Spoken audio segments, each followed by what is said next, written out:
On this episode of Tabletop Continuum, make a stealth roll with advantage to hop on the wagon and listen into the budding story of our Dungeons & Dragons campaign. Ankor and his team land in Port Waterhut, searching for news of the hero's pot, but find not only news of excavations, but news of a culture more open, intimate, and filled with pride than home. As anchors away.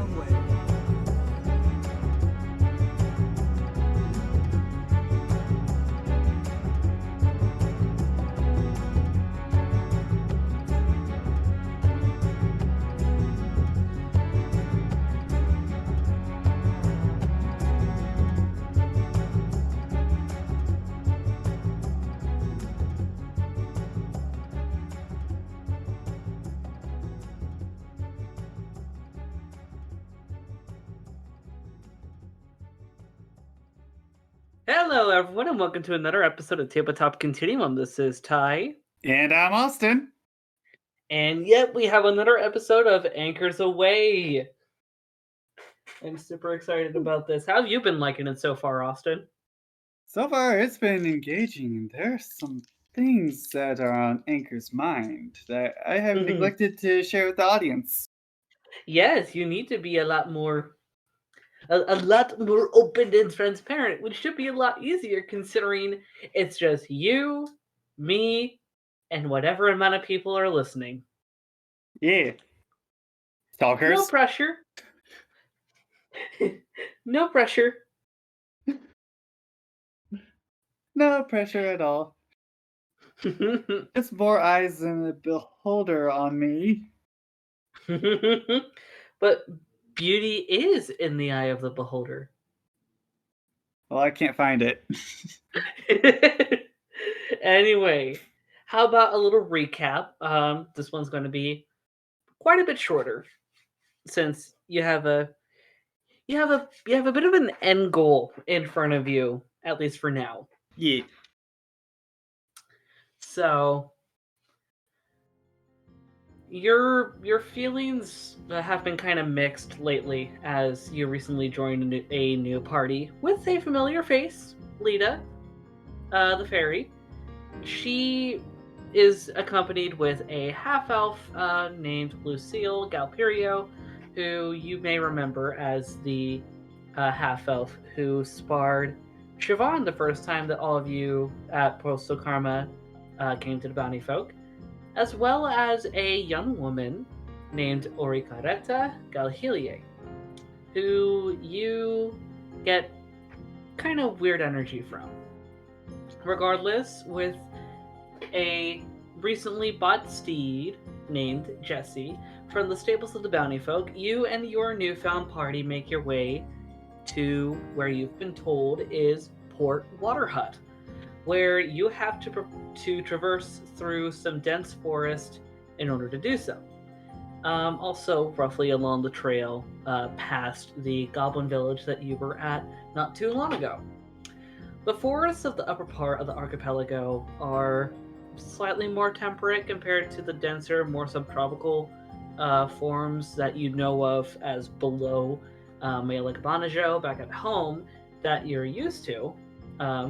But regardless, you make your way through, but not without being ambushed by a very decrepit, almost like agonizing creature that certainly sent you and your horse into a fleeing spree. But with one final show of strength from Ori, saved the party by smothering the beast with magic. However, Ori also stated that what you just fought was an entity not of this plane, but rather from the Shadowfell. Unfortunately, however, you and your party have little time to really explain things further, at least while just standing, before Lita already goes to Jesse and the wagon to get everyone on the wagon and make your way back on course. But it's still going to be a while before you guys make your way properly to Port Waterhut. So, what are you going to do? I take a deep breath in, then let out a sigh. Hey, Ori? Ori kind of she she kind of looks at you from her peripheral for a moment, her hands like fidgeting, like relentlessly kind of rubbing against each other, even in the gloves that they're in. Yeah? Um, First, are you alright?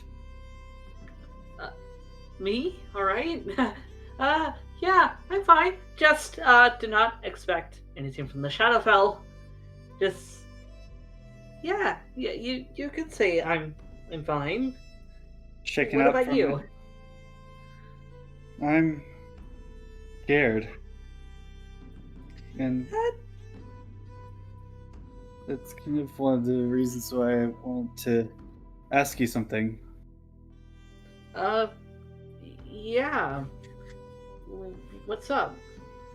That thing that we fought earlier, is it possible that it was someone that was here but went to the Shadowfell and mutated and came back? Uh, she kind of ponders for a little bit, kind of looking at her fingertips for a moment as a sort of focus. That is one theory that people have. Others say that they're. Others say that they are spirits that were taken to the Shadowfell. Some people see the Shadowfell as a hell, but that wouldn't really make too much sense. It's more of a, at least from what I've read, it's more of a dark limbo in more really they're supposed to be creatures of their own, but at the same time the Shadowfell should not have that easy of connection between here and there. It's not like the Shadowfell is part of the Feywild or anything like that. How the Shadowfell can have any kind of integration with this plane is beyond me. And it makes me scared on what somebody might be trying to accomplish. Me too. It also kind of makes me scared that I might have known that monster. Huh? I'm. Oh. I mean, when it comes to those, from what I can remember, those. I really don't subscribe to the theory that those entities are anyone fallen. That would be way too coincidental. I think that's more of a spiritual interpretation. You know how superstitious some people can be. But the Shadowfell is still its own world, and to kind of assume that trying to assume what the world is based on our expectations might not be the best, because it might actually put people here in danger more than our own fears.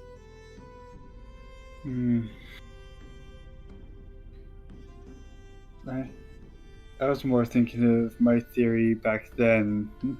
I mentioned of mutation. But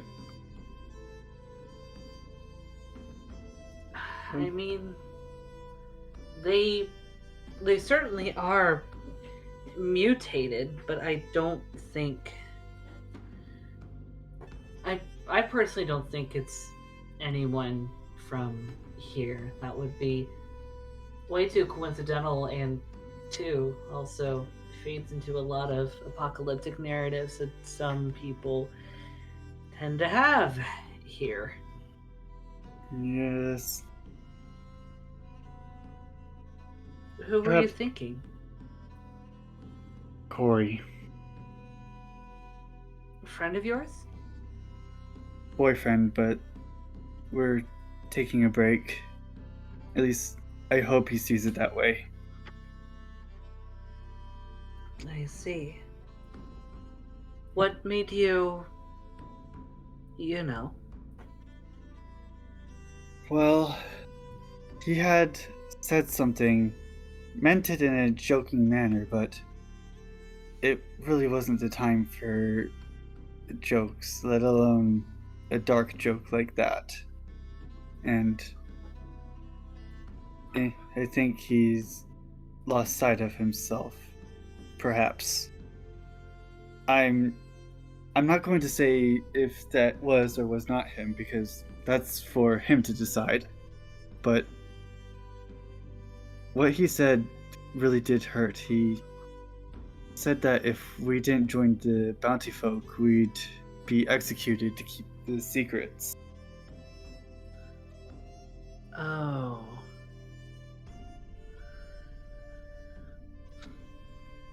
That. I'm. I'm sorry, I don't really know what else to say about that.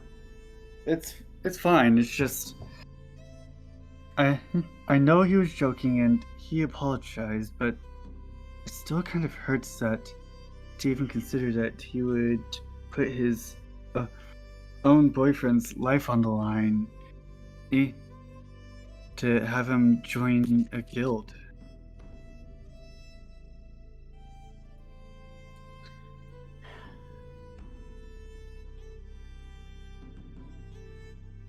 What's Corey like?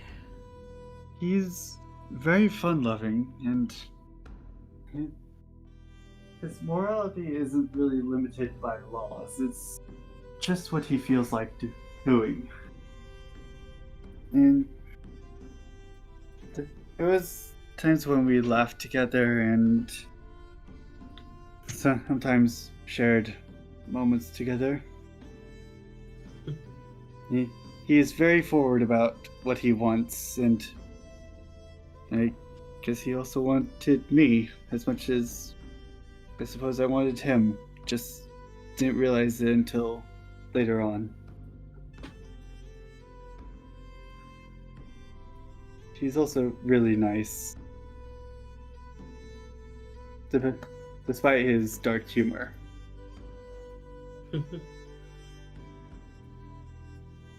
I'm not really much of a matchmaker. I've never really met anyone quite like that myself, but sounds like you two have a really good relationship, even with what kind of happened. You definitely have right to be hurt, and I'm not asking for any specifics on why or anything. I literally just met you not even 2 days ago, and you might actually want to consider not saying so much to someone you just met. It might be taken for granted by someone who might not be as nice. Ankor nods. I understand what you're saying, but are you saying that you are nice? And he smirks. You see a tinge of blush kind of blanket over her face for a moment. I mean, I agree with you, but you admit it? I mean, I try to be. I mean, these two definitely seem like they think the same. As Ori kind of gestures to Lita, who's kind of in her fairy form, kind of laying on the lip of the wagon nearby, kind of laying. You assume she's sleeping, as Lucille is sitting on Jesse and leading the wagon down the path.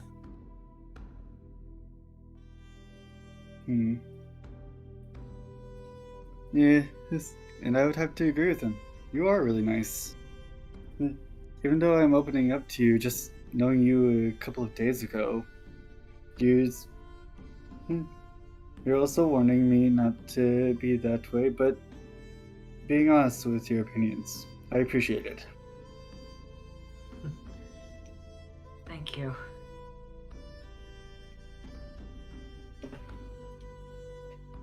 But I have to ask, if you're just taking a break from... If you and Corey are just needing time apart, then what made you go away from your friends, too? I felt like I couldn't rely on myself, and they couldn't rely on me. You see kind of Ori's expression soften more like a concerned, almost kind of a motherly kind of expression. I'm sorry. It's not my fault. I learned with the goblins that I can in fact rely on myself, but I don't know if they can rely on me. Maybe you need to rely on yourself more before you can start thinking about that. Maybe.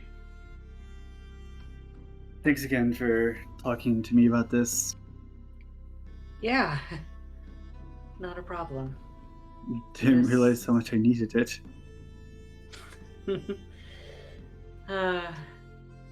Unfortunately, I don't think therapy is quite fixed quite yet under the bounty folk, but I know all of us could use it. Mm-hmm.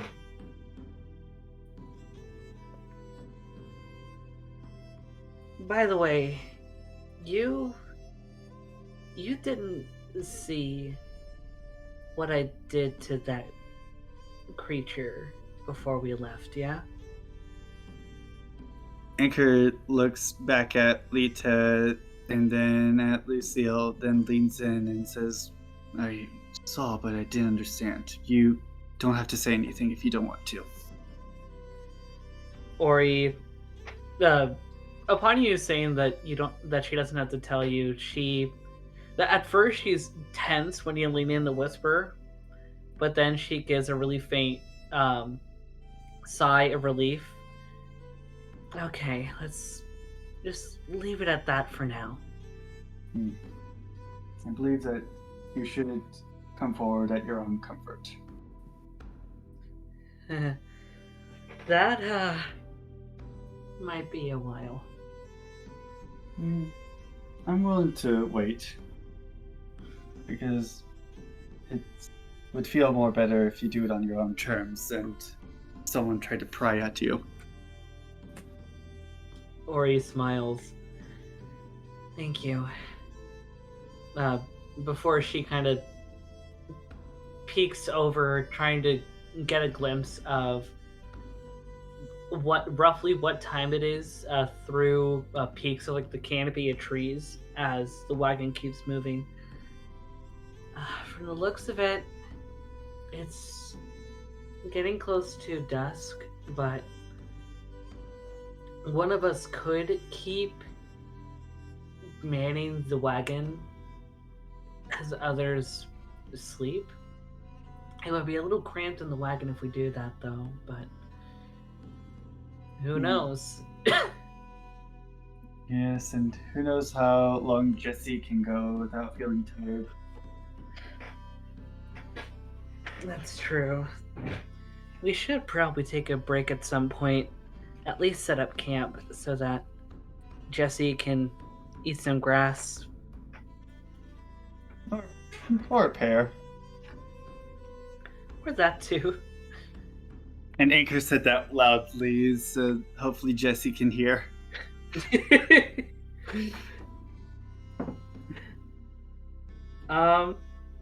Actually, you do see one of Jesse's ears kind of flick, but Jesse is still kind of focusing on like keeping straight. That horse is precious. Mm-hmm. So, Well, you first. so when we set up camp, are you feeling hungry? I mean,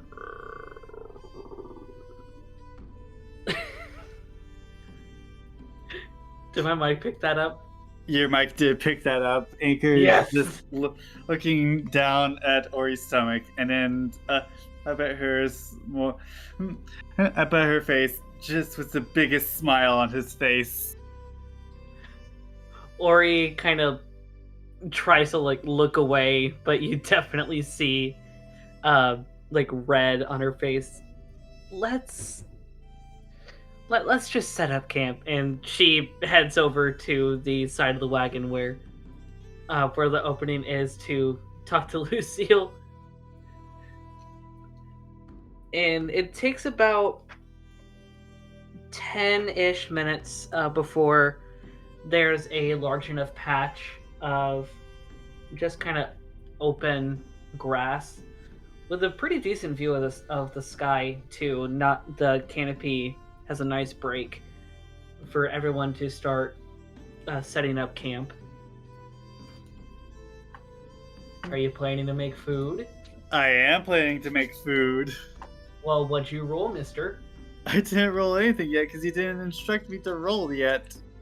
Well, I figured, because you like to cook, that you would have made something already. Alright. You're allowed to interject and go, hey, I'm a roll for this. Alright. Alright. Roll performance, yeah? Yes, performance is for your food. Alright. I rolled a 16. Okay. 16. You make some pretty decent food. It's not like super crazy, but it's still edible. It has a decent bit of spice. It's not like mess hall food. It's not super low in like flavor or anything. You're like, you made some good stuff. Pretty decent stuff. Just so when Anchor is about to dish out stuff, Anchor just goes, "Ah! I forgot to ask if you have allergies."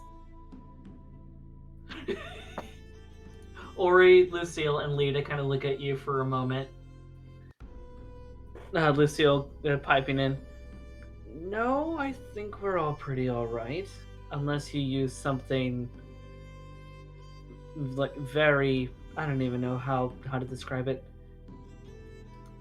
As long as you don't use anything that would be considered otherworldly in a more metaphorical sense, I think we'll be fine. Alright. And Lita immediately kind of flies up to your ear and goes, besides, I can take you on spice any day. yes, you can.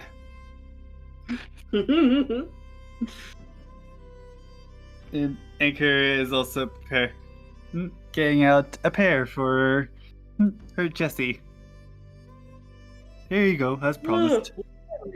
Why am I yawning so much? Jesse looks at you for a moment, kind of leaning down to take the pear before just chomping it out of your hand. Does that taste good? And Anchor just gives Jesse a few pats before returning to the others. Jesse's concentrating too much on the crunch of the pear. Wow, he wasn't kidding.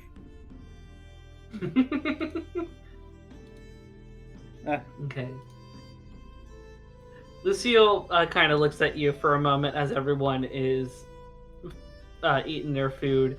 Lita is now using one of her charges to be in more like human size so that she can eat a human-sized portion of food.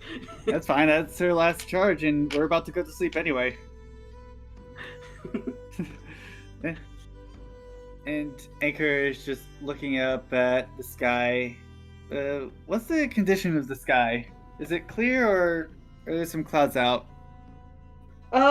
There are a few clouds out, but there really aren't too many.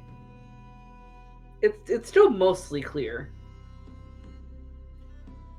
I know where you have a destination set and we have a clear path, but seeing the trees and the foliage up at the sky along with the clouds just feels like we're roaming around in them. And then Ankor just looks back at the party and snaps his finger. I got it. Lucille, Lita, and Ori kind of look at you for a moment. Oh, you mean the compass? The ring compass thing? What? No. I mean, I know what we're gonna call ourselves. Oh? Oh, at which point Lita kind of pops up. Oh, that's right, you were supposed to name us! What you got? Cloud Roamers. Ooh. You see kind of a smirk come over Lucille's. And what made you think of that? Just felt like pretty charming. Just felt like we were roaming amongst the clouds. Trying to find our dreams. Well, I'm trying to find mine. At least. I mean, that's certainly one way you can think of it. It fits. How do you think of it? Lucille kind of ponders for a bit. I'd say it more than works. Huh. I mean, the three of us have been a little aimless in our own way as well, so I'd say you beat us in our creativity. Aha, that's two names I came up with. I may be smarter than I give myself credit for.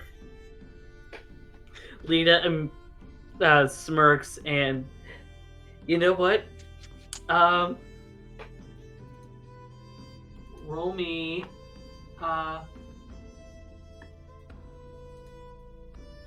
roll me acrobatics. What?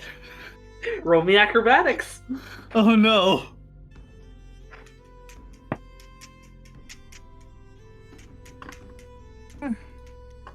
That's a 2.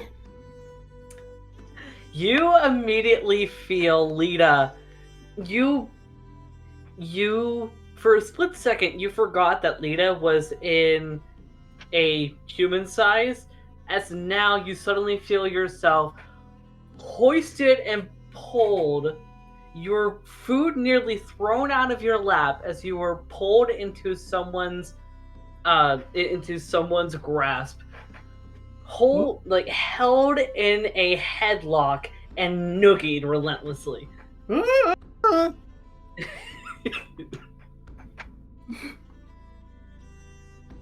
What the? Are we under attack? Lita continues to noogie you. See, you're doing so good already! She lets go of you, and your hair is all over the place. Ankor tries to fix his hair, and it's just like, I forgot you were our size. Lita gives you two purposefully hard pats on the top of your head. Yeah.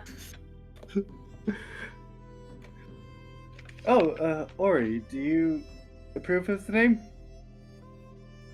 Ori looks at you for a moment, like she has already been going crazy on her food. You haven't heard it, but looking at her plate is nearly wiped clean. I'm sorry? The the party name, Cloud Roamers? Hmm? How do you feel about it? Well, she takes a moment to like swallow what food's in her mouth. Yeah, I think it works great. I don't really know how to critique names or anything. I just wanted to It's get not like everyone. I just wanted to get everyone's approval. On to more important business. Do you want seconds? uh at which point like one of her hands comes up, still gloved. Yes, please. As she's like a little embarrassed, kind of covering her mouth. All right. Ankor is curious about the gloves, but he promised that he wouldn't pry.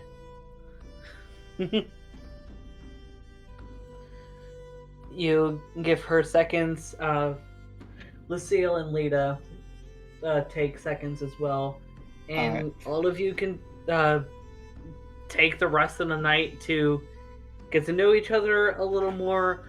And before long, the sky turns to the nice bright orange and magenta and purple, seeping into the midnight blue of nighttime.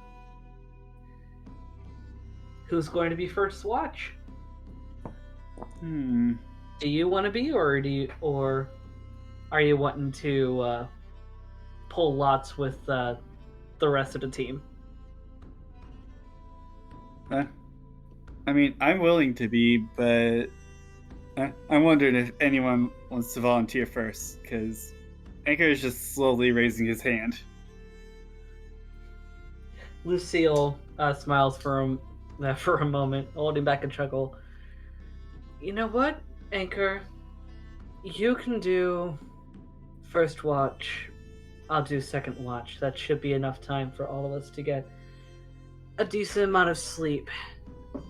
Besides, I don't need as much sleep anyway. I suppose that's right. Angus doesn't really need that much sleep. And then Ankor looks down kind of sadly. Angus. He must hate me now. Ori looks at you for a moment.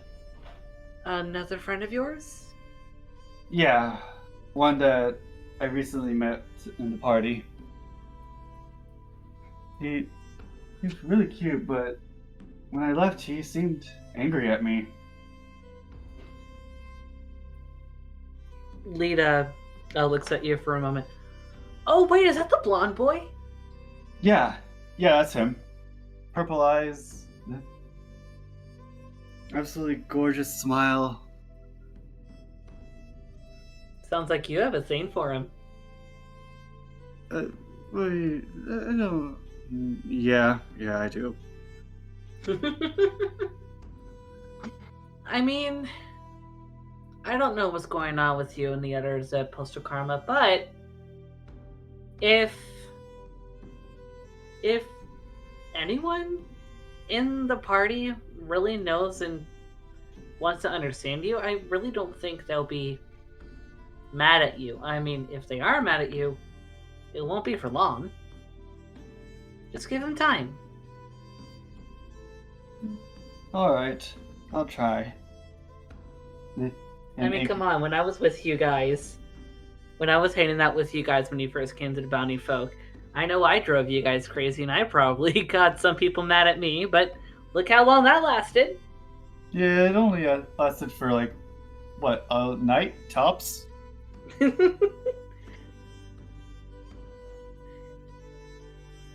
Especially for poor Angus. Was it him or someone else who I really screwed up with the spice? It was Yorga. That's fine. We don't really like each other that much anyway. Yet. Like each other much yet. I was about to say, and you see her like with a doting hand or finger kind of extended out. I did say to her that I don't like her and I don't think she likes me, but I'm hoping to change that. Well, better get to that change then. Alright, already. We just gotta go over to Port Waterhut and do whatever we need to there. And I don't know, maybe if you really feel confident, you can go back to Postal Karma and figure things out with them. Yeah. I mean, come on, don't think it's going to hurt us that much. We've always been a trio. But I'm hoping to run into you again at some point. Oh, definitely. With all of us in the Bounty Folk, of course we're going to run into each other. Yeah, you all are a fun bunch. At which point, Lucille gives a soft chuckle. We try to be. Anyways, I have first watch if you all want to sleep. Sounds alright. I don't do too much of actual resting, but I'll do what I can. Alright. Well, if you're going to do first watch then, as it starts to get darker, I assume, well, there's plenty of torches in your guys' inventory as well, so I assume... Yeah, and I have dark For vision. the sake of simplicity, at least like a few torches, or probably also the fire pit that you made for food are still alight. Yes.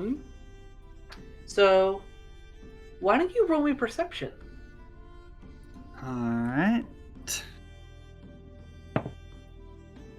18. Okay. You look around, keeping watch around the camp. There does not appear to be anything coming towards the camp. However, you do hear something from inside one of the tents. I go to investigate. Oh, that is not the right music that I wanted. That's a little What? too... That is also way too fierce. Dagnabbit. I'll do this one. Anyway, you hear something from inside one of the tents. Which you one? said you're going inside. Good question. Well, so I don't know. I wasn't paying attention to who was going where. I was just focusing on keeping them safe. Alright, so I go inside the tent to investigate. Okay. First thing that you see, and I'm going to switch the music momentarily, because flipping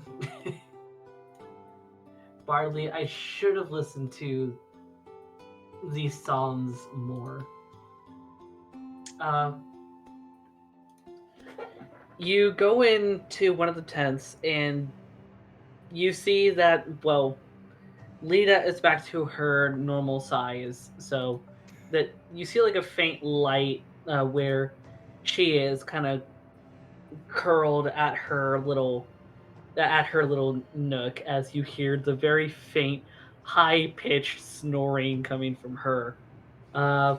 Whereas you see a figure kind of shrouded in a blanket, cloak, whatever. They're at the very far end of the tent, and you hear very frantic breathing. Lita? And What? Huh? And come over here. Here. And I'm slowly approaching the figure. Lita, in her very groggy state, very still not fully awake, is like, what's going on, Ankor? Why are you? And There's something there. A cloaked figure. Huh? No, that's Ori. She's fine. Ori? You, no response. You just hear frantic breathing. I approached the figure and reach a hand towards the shoulder of it.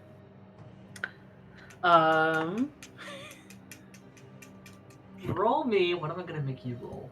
I need you to roll acrobatics again. Fuck. Okay.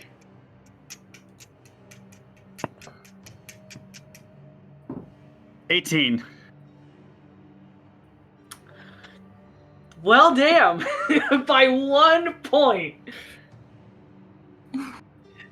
By 1 point, you go to try to touch what you assume is the figure's shoulder under the cloak, but very quickly, you feel a near like supernatural amount of force as a hand like pushes right at your sternum, forcing you away, like forcing you onto your back. The uh, the blanket flies off of the figure. You see Ori. It's like struck like in a very like she's very tense. Her hand is still out, ungloved, as you see um, black from her fingertips, kind of stripping and kind of gradiating down. The gradation kind of ending at her elbow, as her eyes, a normal like maroon, now kind of have a really eerie ruby sort of glow. What are you doing? I heard a noise and got worried. Are you okay? Anything I can do to help? Get out. All right. All right. Again, don't have to tell me. Just if I can help, let me know. And with that, I leave.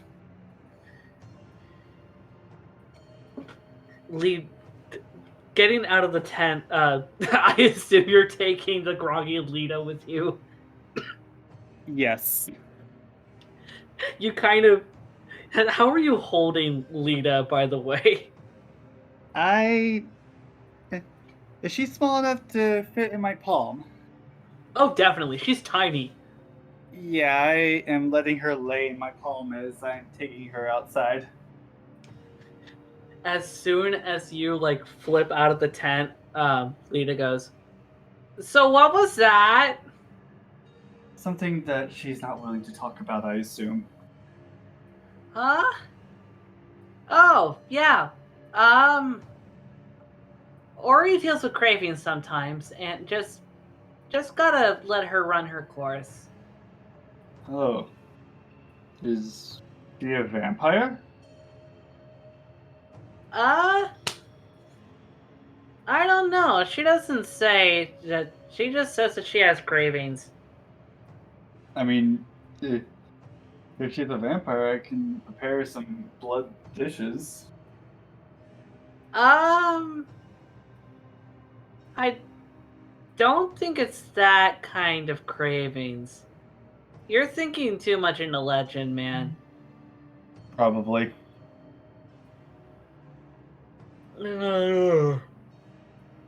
Well, I guess I'm up. Sorry to wake you for that. No, you're okay. Lucille and I have dealt with this before. Like I said, Ori just tells us to let her run her course. Alright. Honestly, just hope that I can help in some way, or anyone for that matter. Mm-hmm. I mean, As long as we all get some decent sleep, I think we'll just be fine. Normally, she just needs to get some rest, or the rest of us sleep, and we'll be fine. I'm just. I don't know. Whenever she has cravings like this on like during the night, the day after,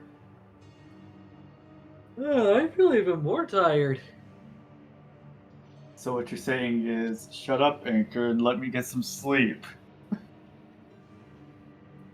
Yeah. All right, all right. Where do you want me to set you down? Uh, Put me on Lucille's head. I want to fuck with him. uh, fine, fine. And he does so. Okay. You. Okay, you do that. What are you doing for the rest of your watch? Well, I am go. I'm going to keep looking around outside, but I'm also going to look at Ori's tent and make in case she decides to poke her head out for any reason. Okay. Roll me perception then. All right. 18 again. Dang. Okay. Um, Everything is going pretty decent outside. Occasional rustling of animals and whatnot going through brush. Um, Still kind of frantic breathing every now and then in Ori's tent. Let Eventually it gets more to the point of more akin of like a very forced, quiet hyperventilation, but eventually, uh, ironically, towards the end of your time to watch, it seems to calm down um, after a little bit. Uh, Lucille comes out of his tent. Lita, perfectly perched atop his head, looks at you. I Yeah, assume that you are responsible for this? Pointing at Lita on his head, who is just out. it was Lita's idea. I'm just an accomplice. Mm-hmm. I see. I mean, And why? I am just as guilty as her, but yeah. And why is she not with her sleeping buddy? Well, because I heard a sound in Ori's tent and had gotten worried and think saw more than I should have. Oh, you I mean the cravings? Yeah, I'm not going to ask about it because that's for her to decide what she wants to tell me. We don't know a whole lot either, but it's not something that we should pry on either. It's been going on for really as long as we've known her. But I think, and you see him trying to hold back a yawn. Alright. It's all right. Just give her her time. Alright, are you sure you're up for this? Oh, oh, I've dealt with worse. Believe me, I've had to do watches while I've had a bullet at my side. Oh, but Yeah, no wonders. eh, anyways, I'm going to get some rest. Hopefully, be recovered by morning. I'm sure I'll be fine. It's probably just because I meditated for a little too long, so my body was a little too used to that sort of feeling as opposed to actually being part of the land of the living. Yeah, That was the equivalent of being out like a light. I'm Oh, surprised Lita's that always been a deep sleeper. I'm surprised I was able to put Lita on your head. I have my moments. Anyway, go lay down. All right. I do so, and in Lucille's tent to give Ori some space. Okay. Um. Alrighty then. Do I Trying take to think. Hmm? Do I take a short or long rest? Um. I would say this is going to be long rest because Lucille would eventually um, doze off and wake up Lita to take watch at one point. So yeah, you are going to have long rest. Everyone shall have long rest. But while that is being done, I would like you to roll me. Um, do I want it this one? Because I've regularly had this one be used for um, things related to your memories or things related to dreams. Um, you know what? For now, yeah, we'll keep with Constitution. Give me a Constitution check. All right.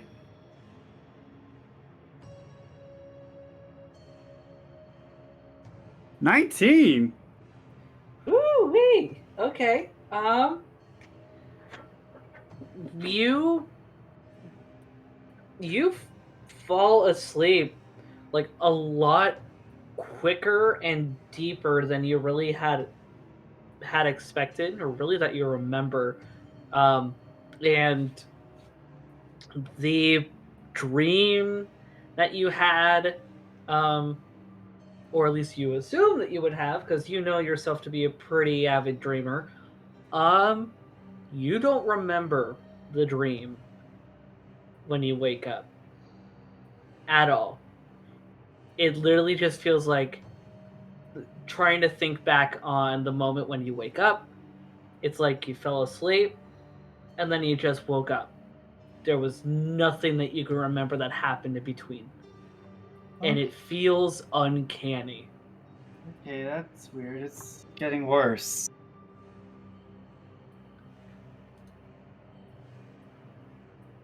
Anchor looks distraught.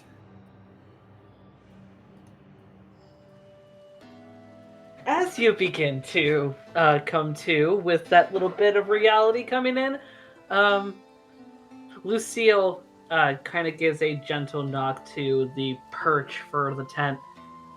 Anchor, did you sleep okay? Yeah, a little too well. That happens sometimes. Yeah, You but might be you might be around too good of company. possibly, but that wouldn't explain one problem that I'm starting to have. Well, why don't you talk about it while we have food? All right. And Anchor exits the tent. Is it raining? Uh, actually, I will say, you know what? In game, yeah, there is a light drizzle going on. In that case, Anchor is hit in the nose with a big drop. And it's like, big drop from his tent. Uh, well, not his tent, more Lucille's tent. Well, I mean, each tent is a two-person tent. That's true. And Anchor is just looking around like, is breakfast already prepared or do I get to make it?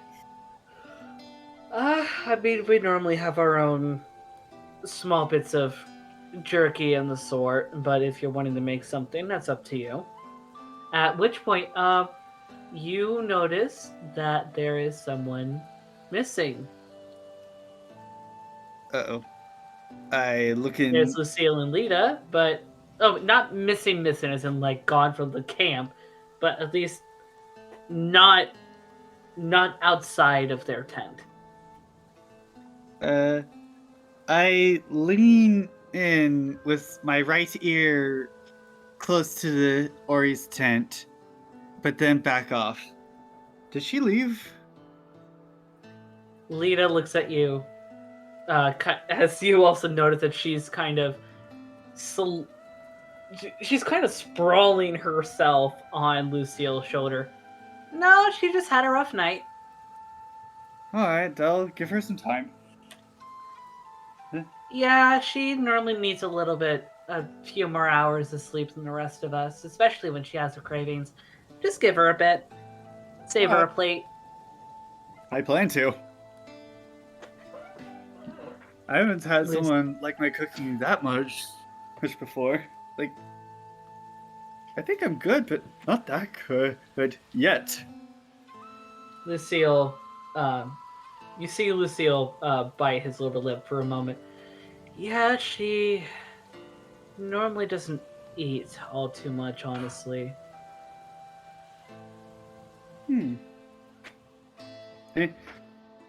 Ankor kind of smiles. I'll take that as a compliment. Anyway, you said that you slept a little too well last night. Yeah, I'm usually able to remember my dreams, but I can't remember this dream at all. And it's also happened recently when I was in the Goblin Village. I remember dreaming of Kree and a big tree, but that's it. I mean, we all have our moments of not being able to remember our dreams all too well. So, I don't know. I can't really say what your mind is or isn't, but at least for me, I take the dreams that I can remember and just acknowledge that they exist. Dreams are just dreams. I mean, if this becomes worse, no, I think I'll keep that to myself. Lita kind of looks at you for a moment. Don't you have a friend of yours or a family or something that does, like, dream stuff? No. And I gotta roll deception. Go on and roll deception. That's a 21. Damn! Okay, and now I have to roll insight for Lita to see if she can... Nope! That's a 16 for her. What, Tyrion? Is he gonna look into it? Did you just call Lucille Tyrion? Sorry. Wrong campaign! My brain's all over the place. Your brain is all over the place, man. Nope. Lucille doesn't notice either. Alright. Yorga's secret stays safe with Ankor. Well, I mean, you could have also thought of, I don't know, your aunt! Well, and... She's not into dreams, but she is into fate. You know, I could say, well, my aunt is an oracle of sorts. It is an oracle. Oh, that's gonna be cool. But no one into dreams. Huh. Aren't they kind of interconnected, though? Yeah? Lucille kind of chuckles for a moment. They are and they aren't. Depends on how superstitious you want to be. I'm kind of hoping it's nothing, but it's also kind of an excuse to see my aunt again. And where's your aunt? With the tribe right now. They're currently moving, and I don't know where, but I respect their secrecy. Well, why don't you go find them at some point? You know what? I might do that. I mean, you at least know they're still alive, right? Oh yeah, last time I checked their banner, it's still waving. Oh yeah, the banners! I keep forgetting about the banners. Those are a massive, massive culture shock for me. Also kind of sad too, because I'm kind of the only one who has a banner for my family.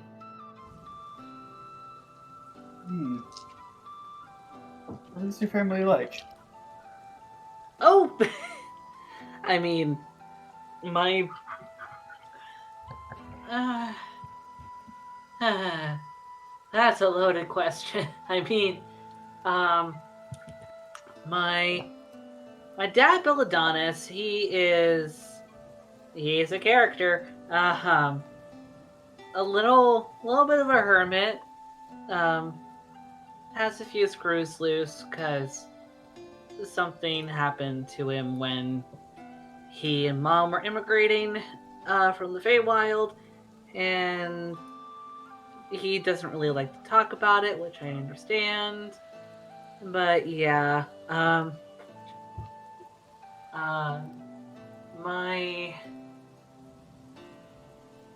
mom though, excuse me, my mom, uh oh, that was just Kirk.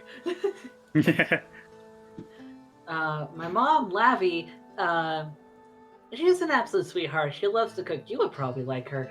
Loves to cook, loves to garden, likes to do a lot of really just house stuff. Um, my my sister Stacephemia and her her twin Tulu, they are just two peas in a pod. They like to wreck shit. I'd probably influence them a little too much. But we don't get into like serious trouble. But Quite frankly, spicy also situations. yeah. But I mean, like Stacy and Tulu are also pretty young. We try and keep the two of them kind of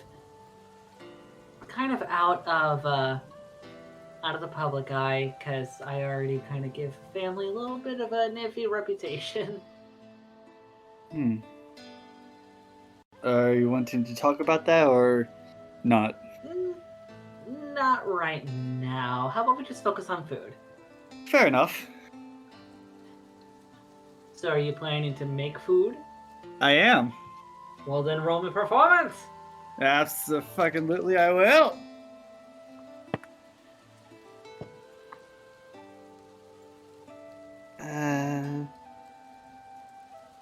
That's a 14. 14. Okay, another decent meal. It's like nothing to like. Nothing to write home It's about. nothing to go like crazy, but it's edible. There's a decent bit of flavor in it. Like it's all fine. It beats jerky. Yes, definitely beats turkey. So, with that, having your food, um, it you continue talking with Lita and Lucille for about an hour or so, getting to know them a little bit more. Um, Lucille also opens up a little bit, reminding you how he mentioned reminding you a little bit of his perspective when he sparred with Siobhan back when you guys first came to the Bounty Folk, mentioning how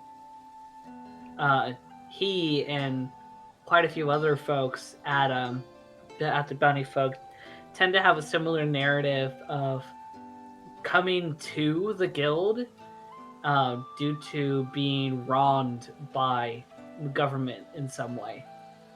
Lucille tells you that he came from another large city in the Mystical Monarchy that has a very much a similar reputation as Malik Monisho, but just nearly not as big, especially since Meliklana show is where the monarchy actually resides.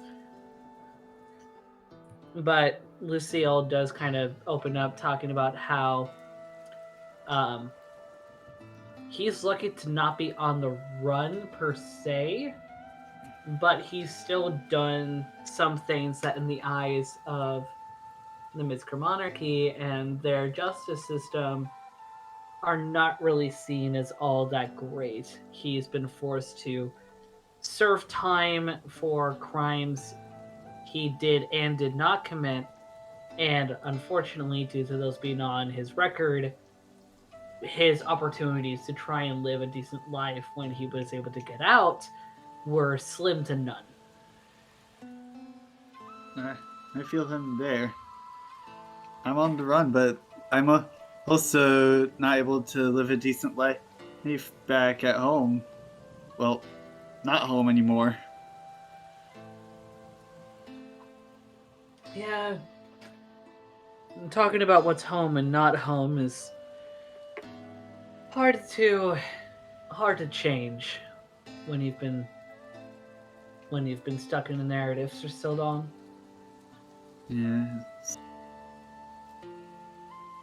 But I can definitely say that, in a way, the bounty folk is my new home now. I wouldn't have it any other way. I know I can trust the bounty folk, but I don't know if I can call it home just yet. Understandable. You're very new. It's going to take some time, and plus, the bounty folk has a lot of plans and just a lot of things in general that some of us, rightfully so, may be wary about.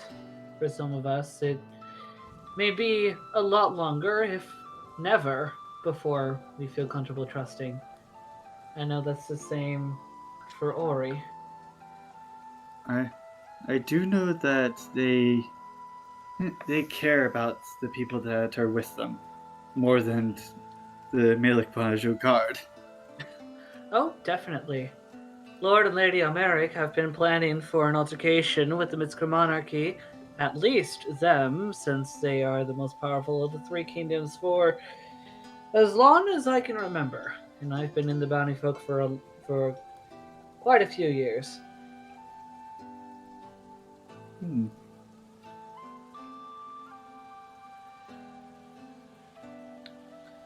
Lucio kind of looks at you for a moment. How old did you think I am, Ankor?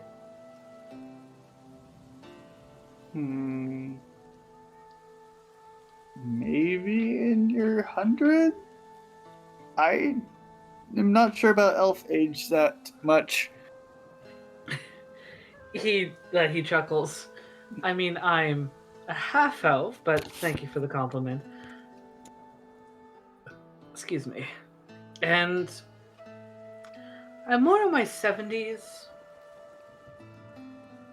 I still have quite a while. I'm not that old quite yet. I still have probably a century in me. Ankor kind of chuckles to himself. Anyway, I'm going to check up on Ori, and if Ori feels well enough, we can probably make our way to Port Waterhut. It'll probably only be about... And he looks up to the sky. Judging from what I remember, from what we were told, it'll probably be another 6 hours before we get there. But that'll be rather quick. Alright. You see, at which point, Lita kind of hovers off of Lucille's shoulder and goes over to yours, like standing up, confident. When Lucille makes his way over to Ori's tent and even steps inside, Lita then just suddenly at your ear. So do you think they're fucking? No. Oh, you don't know them. You do not know them at all. Obviously, I only joined a couple of days ago. Nah, sorry. I'm not good with silence. Oh, you're fine. You're fine. oh, So, so how are you holding up?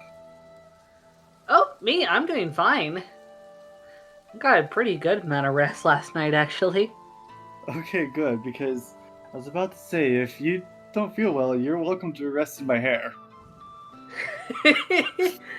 no, that kind of fate is usually reserved for Lucille. Fair. He looks like he has really fluffy hair. And uh, and no, go on. I would say don't mention it to, but I really have no control over your mischief. So I'm just gonna say this and let it go with the wind. I've been tempted to pet it a few times. Wait, tempted to what? Tempted to pet it a few times. At which point, you see Lucille come out of the tent, and you see Ori step out as well. And you know what? I'm going to insist that you roll perception. Okay, I'm gonna, but why insist this time? You'll see if you roll well enough. Perception? Yes.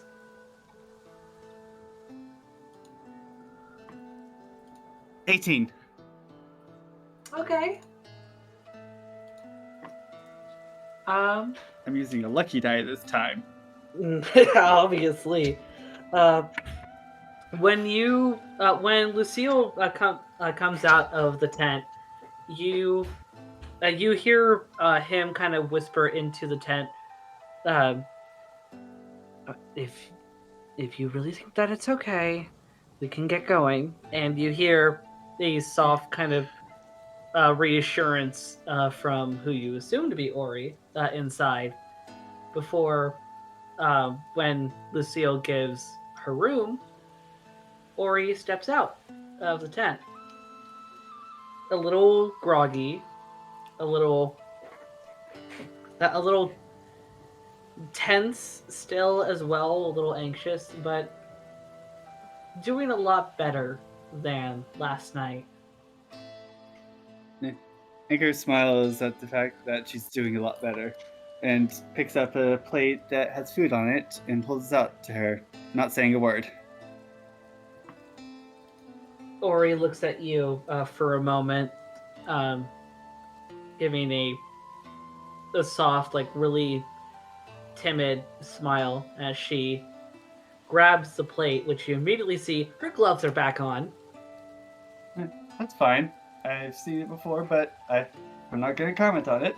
That's for her to open up about. She smiles. Thank you. Um, are you okay? Huh? I'm alright. I'm just worried about you. Me? Yeah.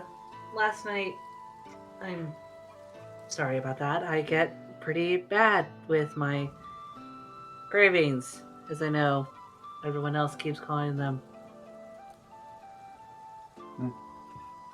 Well, my words still stand. If you need anything from me, let me know, but I'm not going to pry like the others. Others don't either. I was about to say, Lucille and Lita don't really pry a whole lot, but thank you. And sorry, I didn't mean to scare you last night. It's fine. You were in a panic and I was about to touch you without consent. I mean, it's more that I was worried that. Never mind. Well, whatever it is, your worries are justified. Anyway, I'm going to eat this. We can keep talking, just not about that. And we can go to Port Waterhut. Alright. So I'll just say, for the sake of timing, another hour, hour and a half goes by, and now it's about, we'll say, 10 in the morning. You guys woke up pretty early-ish, like 7:30. So after attending to Jessie, giving her a pear and whatever food and drink that she needs, all of you get all of your armor and whatnot on and begin to make your way to Port Waterhut once again. So, if you would like, roll me perception. Actually, no. Before I get too far, do you or Lucille want to rein in Jessie for the wagon? I mean, you mentioned that Lucille had taken the reins last time, right? Yes. So, I'll first ask Lucille if he wants to take the reins, and if not, I'll take them. But I do kind of want to take them. Lucille smiles for a moment. I appreciate the offer. I'm normally the one that has better odds with animals and the sort, so it'll be nice to take a break for a day, if that's all right with you. It would be my pleasure. Then have at it. I'll keep Ori and Lita company inside. All right. And should I roll animal handling? Yes, please. All right. 15. 15? Okay. Yeah. Jessie doesn't really give you a whole lot of fuss. It's kind of just a typical day. Jessie's not really enthusiastic or like perturbed or anything, just listens. And you all make your way over to Port Waterhut, which obviously is going to take some time. Roll me perception, and I will roll perception for the others as well. Oh, there goes my die. Right outside the tray.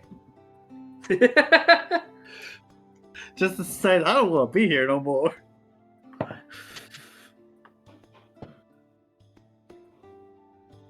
Uh, 12.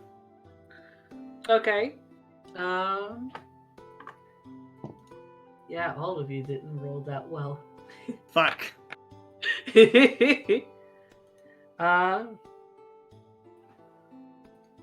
All of you make your way through the words suddenly. I'm too focused on Jessie.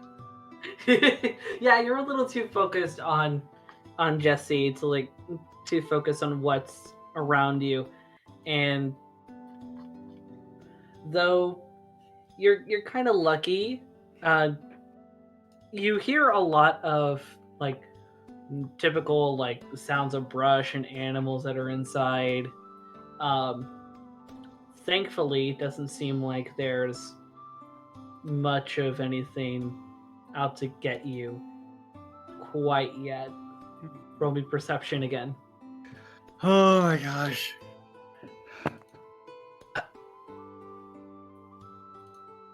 Alright, this time it's a 15.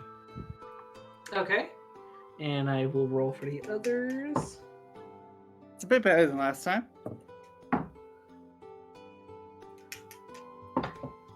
Jesus Christ! What?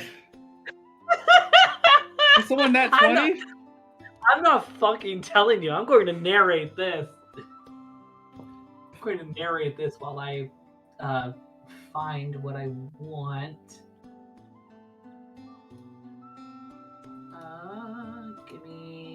Gimme. So,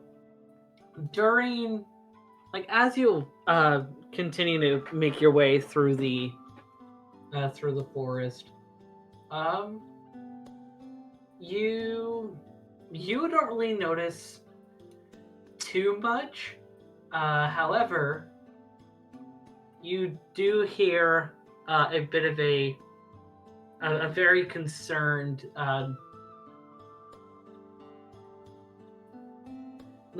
You can't really make out what is said, but you definitely hear the others inside the wagon quickly get into position, looking at the back and left and right of the wagon as you were kind of at the front. Faster. Ankor says this to the back. That Lucille kind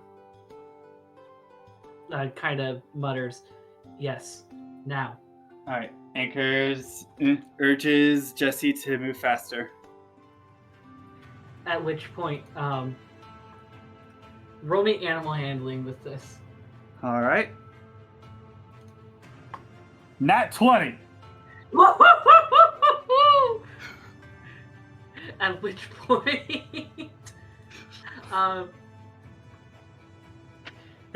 point, you words suddenly. What the hell?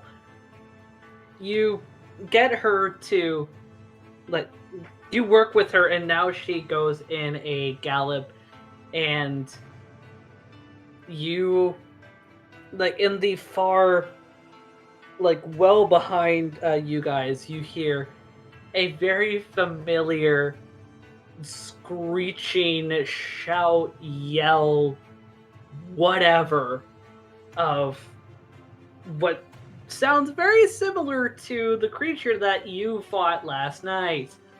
Not again. But given the fact that Jesse is now in a gallop, and you all, may I add, and may I just say straight up, with 3 natural 20s on perception from your party. 3 natural 20s! 3 natural 20s! I cannot flip and make this up.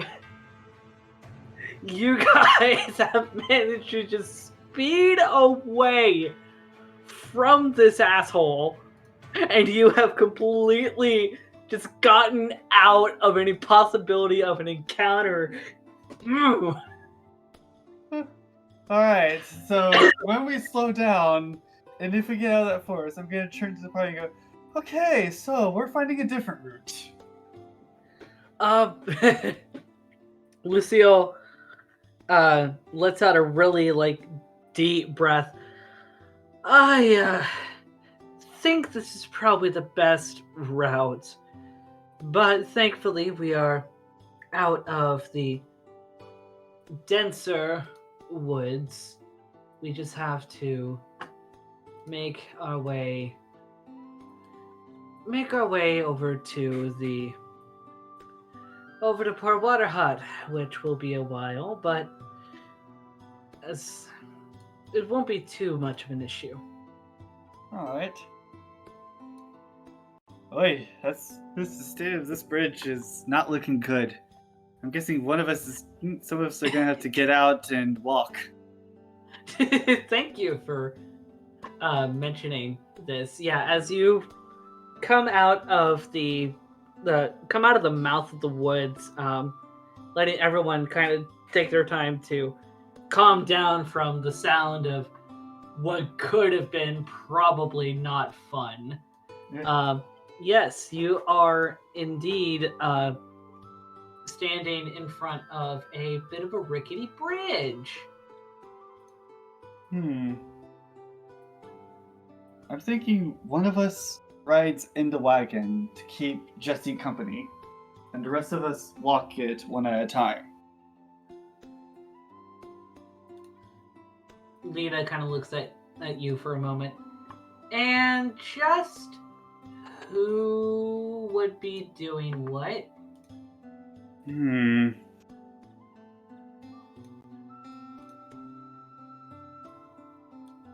not sure. I'm willing to stay with Jesse, but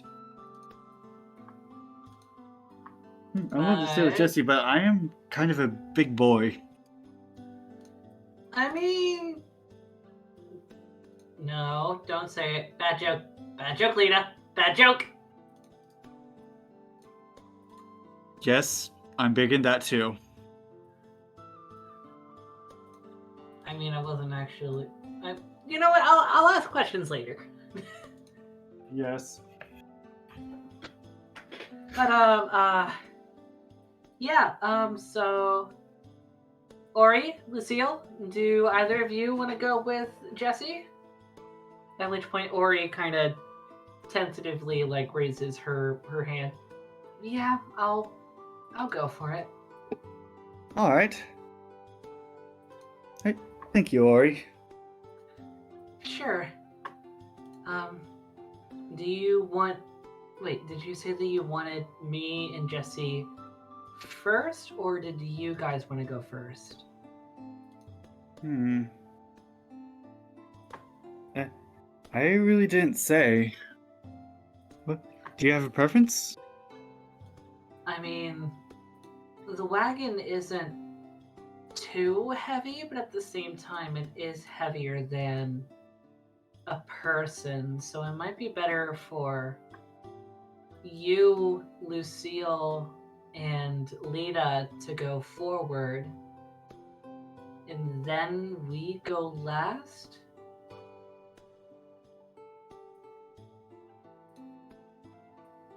Alright. I don't know. I don't know how to plan things very well. Alright. Yeah. Sounds good to you, Lucille? Lucille ponders for a moment. Well, it's relatively sound, but my problem is if the bridge is strong enough to hold a person, but not strong enough to hold a wagon, then someone, namely Jesse and Ori, are still going to be in danger if it collapses underneath them while they're trying to get to the other side.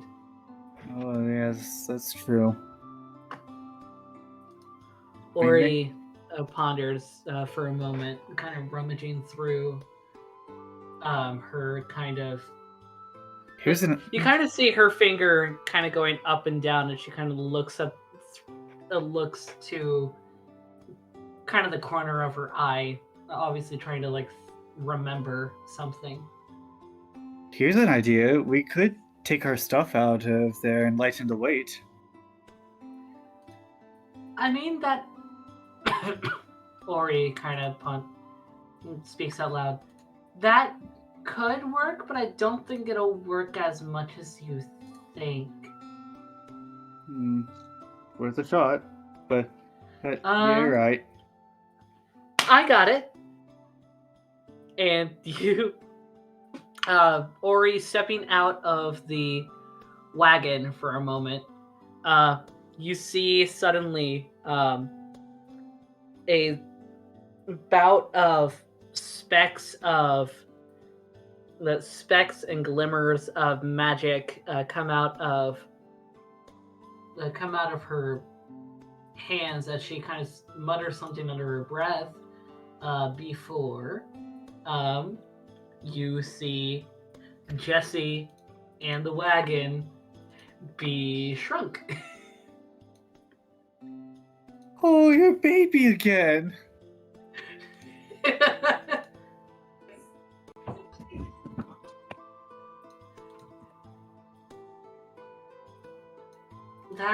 that at which point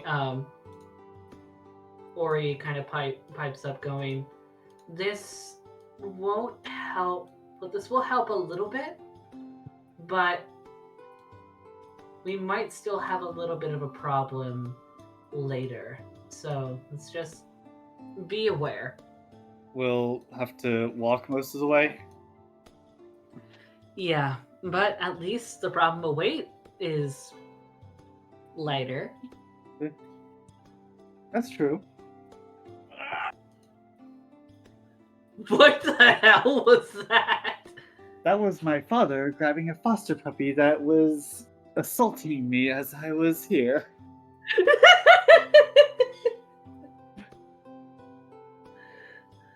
I would like you to.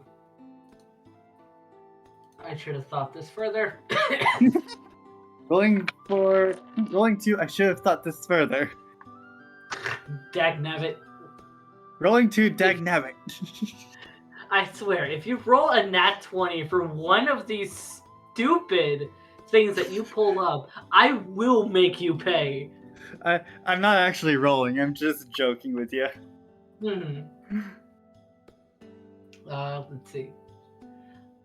I would like you to roll me acrobatics as you are walking across this very rickety bridge.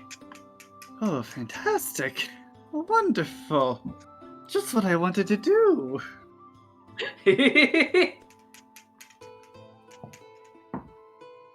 That's a 10.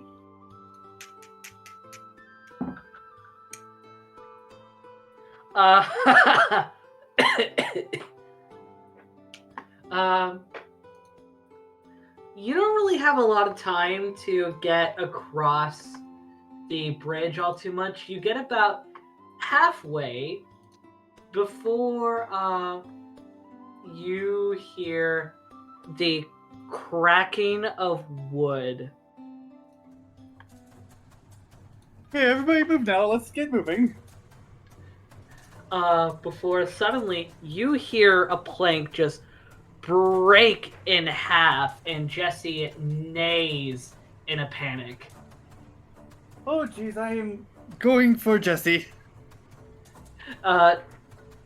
You go over, you try and make your way towards Jesse, but another plank that you step on, like especially like really hard, cracks under your weight.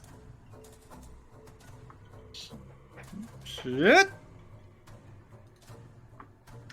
Ori, Lita, and Lucille kind of look around in a panic. Oh, this is not good. Oh dear. Oh dear. Ori, like, frantically goes, okay, everyone, don't panic. Don't panic. Lita, you're tiny. You're okay. Ankor! And she casts another spell, and you get smaller. What are you doing? just trust me. And she does the same on Lucille. Okay. You two, grab Jesse. I'll help you get over the larger kind of spots where there's no plank. And we'll get over. Trust me. I know what I'm doing. Let's just do this. All right. You roll me animal handling, and for the sake of timing, I'll give you advantage and say that Lucille's helping you. Sweet. All right. Animal handling.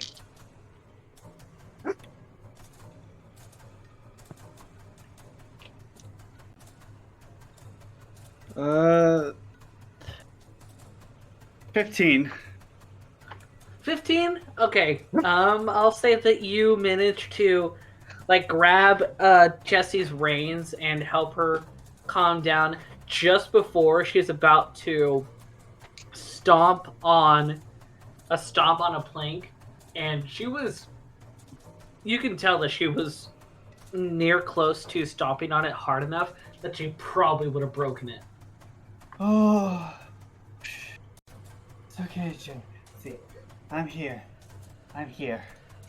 Huh? Okay, let's get across. Okay. That's done. So, you two, follow me. I'll try and cover any spots that have water. And yeah, come with me. And I would like you to roll me athletics All right. to try and keep Jessie calm while trying to pull her along while Ori kind of tries to close the gaps. It's an 18. It's an 18? Okay. For the sake of timing, I will say that all of you get over relatively safely. There's still a few... there's one point of panic where another plank does break underneath Ori this time, because now Ori's kind of the biggest person.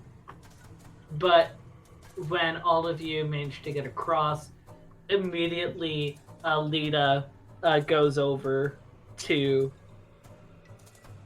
help Jessie a little bit. Well, tries to, as she kind of hops on Jessie's nose and tries to scritch near her face to try and calm her down. But because Lita is treating Jessie more like a dog than an actual horse, Jessie is very close to panic. But Ori quickly goes over to calm Jessie down, and she undoes her spells on Jessie, you, and Lucille, and the wagon, and all of you are back to normal size. Oh, what a rush. And I look at my hands and then look around. Oh, I wanted to see if I could sit on your shoulder. I think we can worry about that another time. Can we keep going? Yeah, sounds good. Thanks for that, Ori. So, yeah, just can't do that too often, so let's not have another bridge. So how about finding a different route? Next time. Again, I think this is probably the best route that we have. It's the least possibilities for dealing with individuals that we might not want to be around.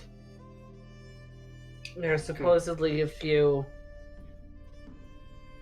thieves guilds that don't really take kindly to the bounty folk, so it's best to keep out of their hair. Good point. Have you heard about... Well, I actually don't... No, dumb question.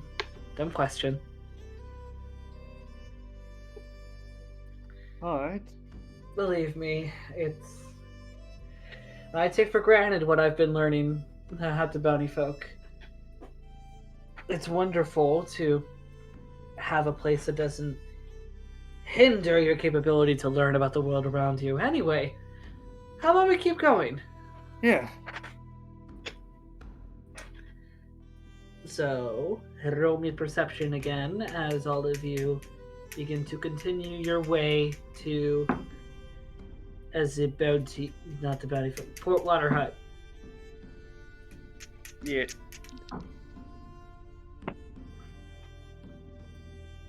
14. Okay. Pretty uneventful.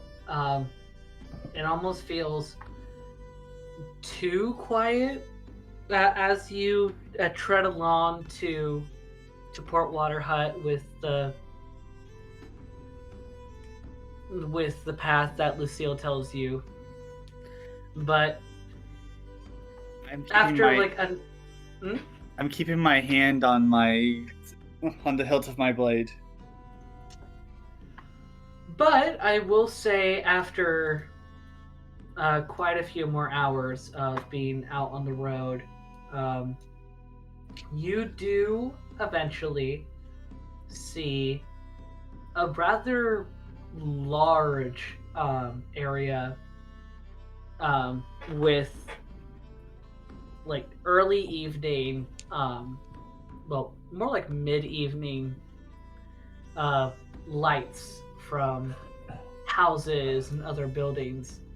And the closer that you get, the more you hear just the bustling of people, and just it's an array of sounds as you see towards the back of this place ships and boats of various sizes as the world welcomes you to Port Waterhut. So there's a sign that says Port Waterhut. No, there's not a. It's just this.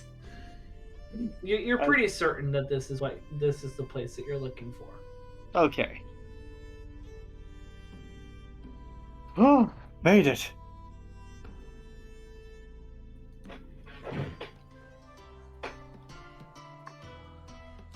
So, what are you going to do here? First things first, look for an inn. Okay. Roll me investigation then. Alright.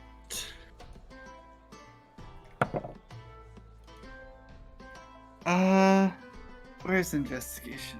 Alright, that's a +1. 16. Okay. You're able to find just a kind of random person, asking them like, "Hey, where's the nearest inn?" And they kind of raise a brow at you for a moment. You're really new here, aren't you? Very. Like just walked in new. Yeah, well, welcome to Port Waterhut. Yeah, this place tends to be a bit of a melting pot for a whole bunch of people. But I think the only good tavern, or good inn tavern, is kind of a combination of both. But your best one is probably going to have to be it's gonna have to be the Budding Union. It's gonna be on the sort of smaller island towards the back of the I cannot talk. I've had a little too much to drink today. What did you say your name was? My name is Ankor. Ankor.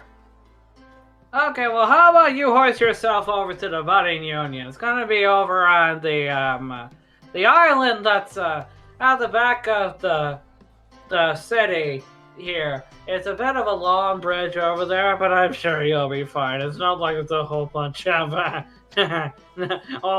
probably more people that want to take everything that you have and just stow you away on a random rock in the middle of the ocean. And what do I know? That was very descriptive, sir. Oh yeah, well, when you get around a whole bunch of the bars around here, you hear a whole bunch of stories. Yeah. Anyway, yeah, just go over to the Budding Union. They're very popular.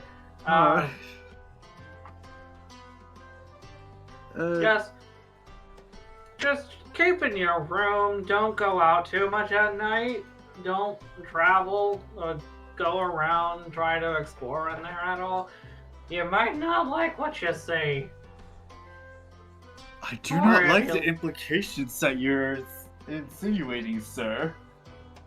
I just heard it from a few friends of mine. It's no big deal. It's all just gossip. Then why are you mentioning it, sir? Because you knew and I thought you needed to know. You need to know about the new town, don't you? Because you're new here. Okay, I'm going to go now. You have a Yeah. good day. You too. At which Just one? as you and the rest of the cloud roamers, who are all very disturbed, including Jesse, begin to walk further into the town, into the city. This random ass drunk gentleman just slams face first onto the ground. He's resting. But yes, if you look at Roll20, you will see that the budding union is this little building over here.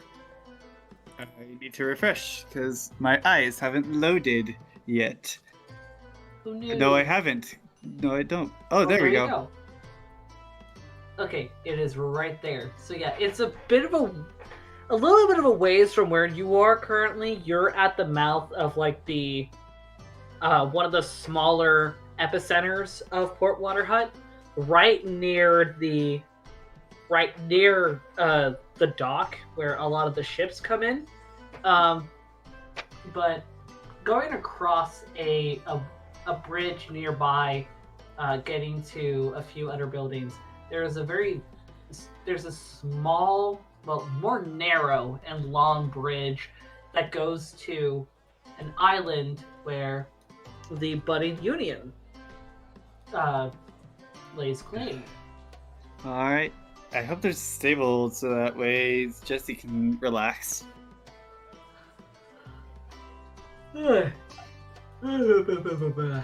As you make your way into the city, kind of trying to make your way through just the influx of people, you do hear different store owners popping either out of their doors or just shouting out through windows or stalls about their various items that they sell.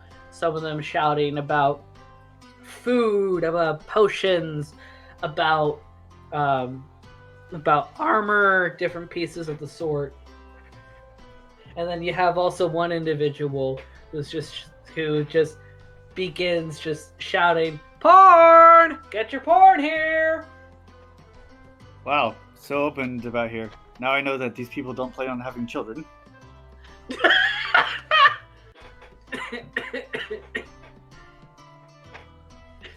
There's another individual, more akin to a crier, rather than an actual, like, someone for a store. I'm trying to figure out a good way to word this, but the crier is rushing about the city, bumping into like several people. And you also notice it's a little cramped trying to get through the city, as there's various people of various different types, individuals in forms that you have actually not seen before, so this is a little bit of a culture shock for you, as the crier kind of shouts, "Hey, hey, hey, hey! The hero's pot has been found at the depths of a mine over near the end of the Cry Commonwealth. Yay, yay, yay, yay!" And you just hear the crier continue to just shout this as he's rushing through the streets. What mine? He didn't say specifically. Dang it, he's already gone. Yeah, he's already gone. At which point, Lita, though, kind of pipes up, kind of hoisting herself up on Lucille's shoulder. Ooh, a pot? Wait, the hero's pot as in... Wait! Damier's pot? I think so. I thought that was just something from legend, though. How could it? If it's actually real, that could go for a lot of money. Or go for a lot of confidence for an aspiring chef. Hint, hint, wink, wink, nudge, nudge. Yeah, there's that too. But Confidence if first, it then money. but if it turns out to be just a pot that happens to be Demi's pot, you're welcome to sell it. I mean, if it's an actual pot from an actual god and has like something to it, then I'm not going to sell it. That's just going to be too priceless. And plus, even if it were a normal pot, we probably wouldn't get too much for it anyway. That's true. I mean, we don't really have a pot for like cooking stuff. Not really. We just kind of have the fire. So hey, win-win either way. Yes. Either we could trade pots or you could have it. Depends on how it works out. Yeah. Anyway, maybe we should find that inn. Goodness. Yes, you're yawning a lot. Yeah. Last night was weird. But these forgotten teams figured out. Ori kind of pipes up. Did we want to look around, kind of get used to the town before we go to the budding union, though? If you'd like to, I was just wanting to secure rooms for us. Yeah, I guess. I mean... But if you want to look around first, let's go ahead and do it. I just figured that... I mean, we weren't really given too much of reason to be here, other than we're kind of told by Lord and Lady Americ that there's stuff that we can do here. Yes, and I was just told to look around and gather intel on Demi's pot, which, coincidentally, we just heard info on. True. Who knows? There's a lot of people here. Maybe we'll find someone who knows more. We'll see if it's been pulled or if it's still down there in the mines. It's kind of weird that a pot would be in a mine. Maybe it is a real thing? Demi is known to be the god of the earth. Well, why don't we look around then? Rightio. Okay, so, you know what? Roll me, Roll... Why am I yawning? Why am I yawning? Why am I yawning? Why are you yawning? Good question. I really do not know, actually. Roll me... no, I'm not gonna have you roll me anything at this point. You're going through the city, still with Jesse and the wagon, and there's just an influx of people chatting, just random bits that you can and cannot make out. Some things that you just don't even really want to make out. You can tell there are some conversations that are being talked about that are probably a little too intimate. I'm telling you, she was this big. Yeah, well, I have bigger. No. It was just like, bow, you know? Now, are we talking about a or the badonkadonks? Both. Damn! That is getting way too objectifying. We're just gonna stop that right there. But eventually, you. All right, go ahead. You do end up finding a smaller store where there's kind of a larger kind of opening way. It's like a cross between a store and a stall. The front of the store has a spot that's more stall like, but there's still a door next to it, and then you have an individual that's kind of behind the open counter of like the stall section, who kind of sees all of you and Jesse going, "Oh, hey, you're new here." What gave it away? Was it the armor? Armor. And your friend over there is really pale. Ah, and Ankor is being sarcastic. I mean, it's all fine. All of us are pretty vibrant here. Anyway, what brings you here? We're looking for information. We heard a screamer here about Hero's Pot in the mines. Oh, yeah, I heard about that.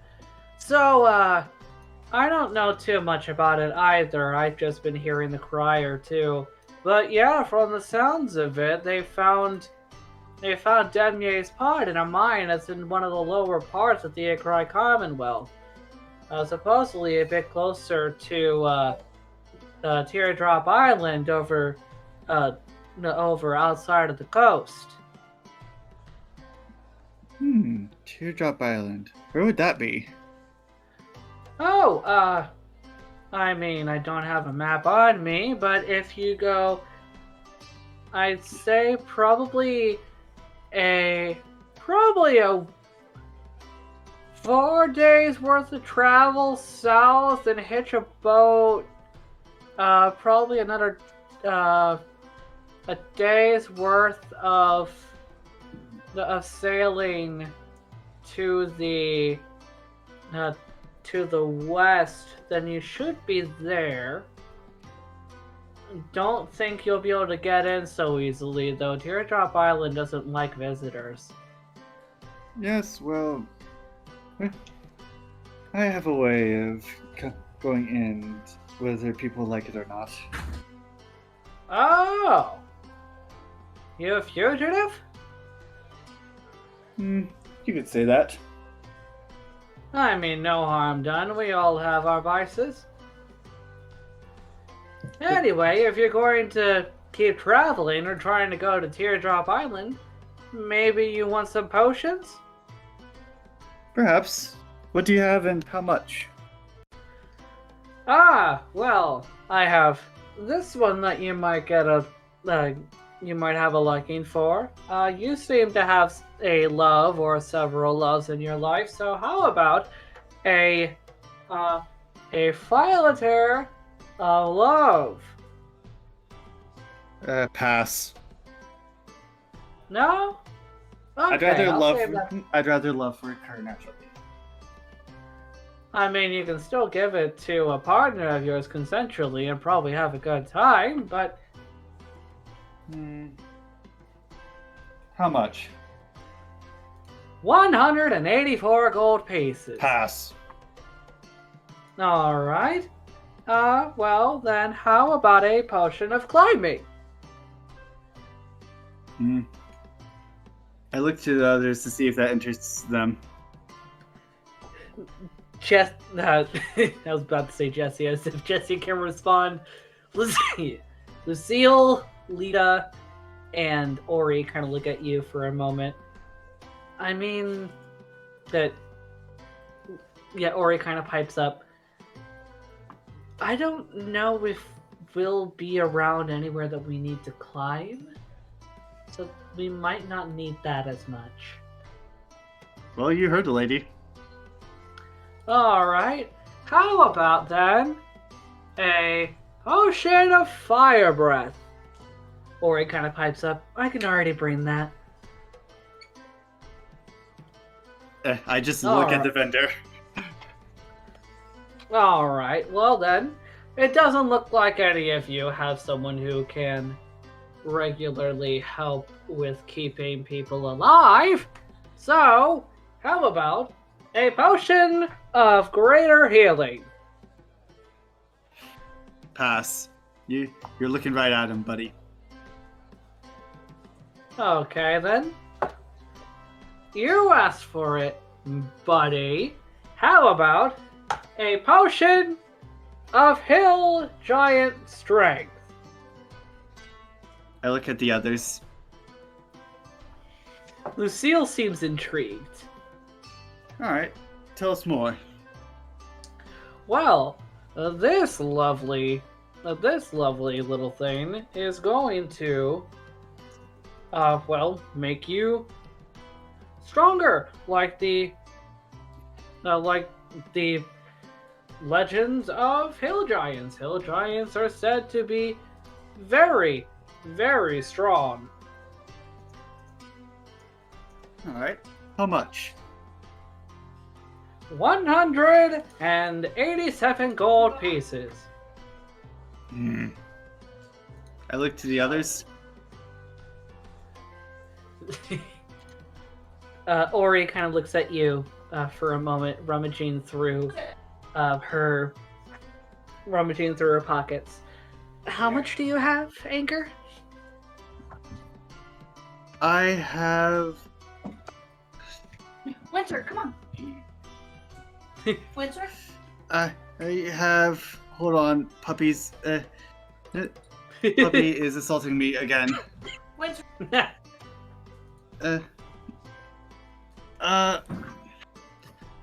4 platinum, 1 gold, 1... one electrum, and 4 silver. 4 platinum, you said? Yes. During the midst of all this, just suddenly a dog has come up and just has begun loving on the party, making you unable to concentrate on counting on your stuff. Winter. Ori looks at you for a moment. I mean, I have 120 gold. We might need to save some of what we have for the inn, though normally inns aren't that expensive. Maybe we should come back to this, if it's still here. Oh, I'm gonna be here for a while. Y'all better come back soon now, you hear? Alright. Why don't you head over to my friend over at one of the stores next door? They have a really good arsenal of books that might intrigue you. That actually piques Ankor's interest. He gives you directions to the bookstore that's about a block or so away, titled suddenly cannot talk again. Titled Faded Pages.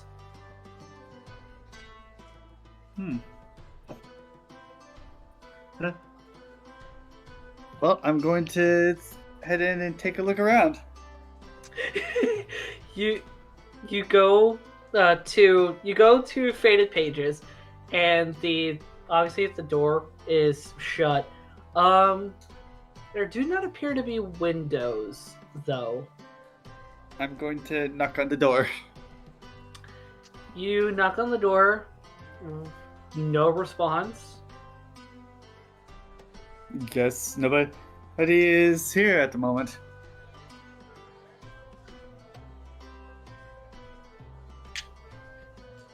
So what you gonna do about that?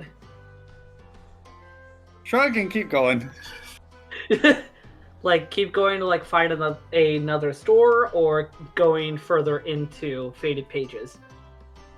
Well, I guess I could just try the doorknob, and if it doesn't open, it doesn't open, and if it does, it does. Oh, it opens, and when it opens, you are hit with the faint aroma of incense and wax. There's faint lights that illuminate from the back of the store of candlelight and very very ornate, subtle, well, not really subtle, they're ornate looking lanterns with curves through the course of their design. Yeah, make of that what you will. May we come in? No response. I think I'll take that as a no.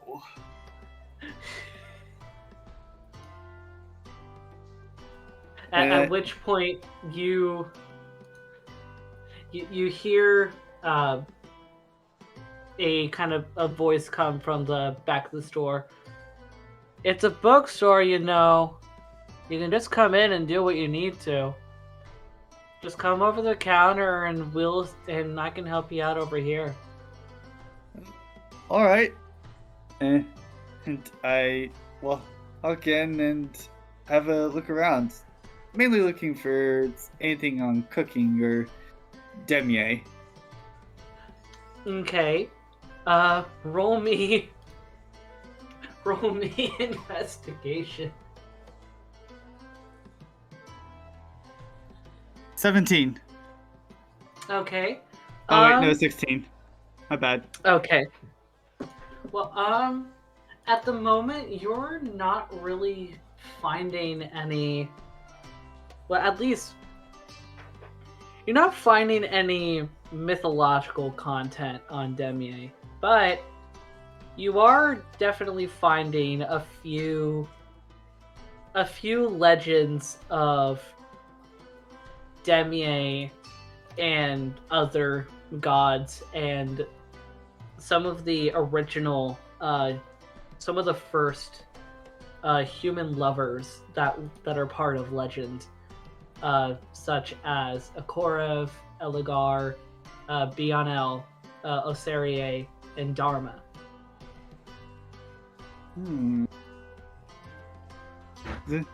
I'm assuming the lights are too dim to just flip through them to see what's in them. I mean, you can certainly try. You also have dark vision, so you can see pretty decently even in the dim light.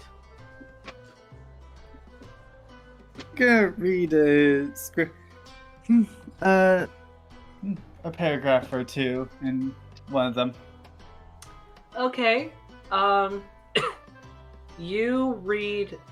You come up on a story on Eligar. Eligar, one of the children of Demier and Arapar. Eligar, being the man of the fated, first constructions, some of the first forms of agriculture, at least under the Rainbow Pantheon. Eligar is said to have a very harsh demeanor, very calloused hands, and this goes into very deep, intimate detail on Eligar's appearance, and at the same time, their interactions with Amelia, the goddess of clouds, in travel, in tact, in battle, and it begins to detail a very intimate moment between the two of you, between the two of them, and it's at that moment that you realize this is porn of your god. Of course. I put it back. I'm starting to get a gauge of this town's culture. It's pretty open. So, what you gonna do about that? Nothing. This is a legitimate business. Are you gonna continue trying to find what you're trying to look for here, or are you going to do something else?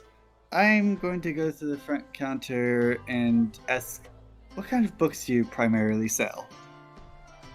The person at the counter, a the individual with kind of serpentine kind of features with four smaller horns kind of jutting from their temples, looks at you for a moment. I mean, we primarily sell here a lot of stuff for stuff with your partner or things to help you get in the mood there. If you're wanting any like educational, environmental books, you can probably check with my cousin, Lorda, over next door. The library is not too far from here. All right, thank you. Yeah, sure thing. All right, I am going to head out because none of that really interests me right now. You don't want to read about the tantalizing possibility of what happened between a god and one of the first humans, and yeah. What happens under the sheets is their personal life. Hey, I mean, it normalizes the idea of that. But yeah, you head over to the library. It's quiet, and like really any public library, there's shelves upon shelves of books. It's less tall as it is long. This library, it looks like it could have a decent selection. It's not nearly as big as the selection of books that were back with the Royal Guard, but it's decent enough. Huh. All right. Maybe gonna find some info on Demier. Maybe see if I can learn why I have my mark on me. Okay, roll me investigation. Alrighty-o. Pull up the sheet again. Oh, I was looking at intimidation for a moment. Yeah. Yes, intimidate the librarian and someone to make them find a book about Demier. Specifically on Demier. No. 11. 11?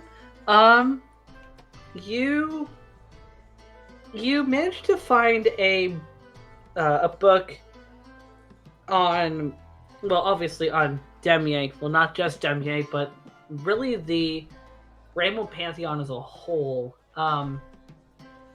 This book details information about, not about the marks per se or the sigils of the gods, but more so talks about something that they seem to have in common, and that's something that has been supposedly lost to time, that as not many Rainbow practitioners follow this idea anymore in praxis, that every god, especially those among the elemental quartet and the cosmic twins, have dominion over some form of sleep and memories.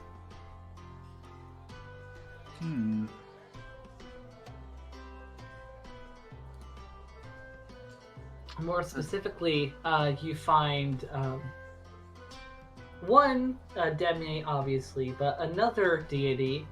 Well, honestly, a few deities kind of catch your eye. Galapar is said to be associated with dreams related to endings, but also of ventures and crossroads, and of the afterlife. Demier is said to be connected to the present moment, homes and hearths, and energy in general. Galahad, as you remember, being Siobhan's patroness, is associated with youth and um, very specific, like childhood related memories. That would explain why she always looks so young.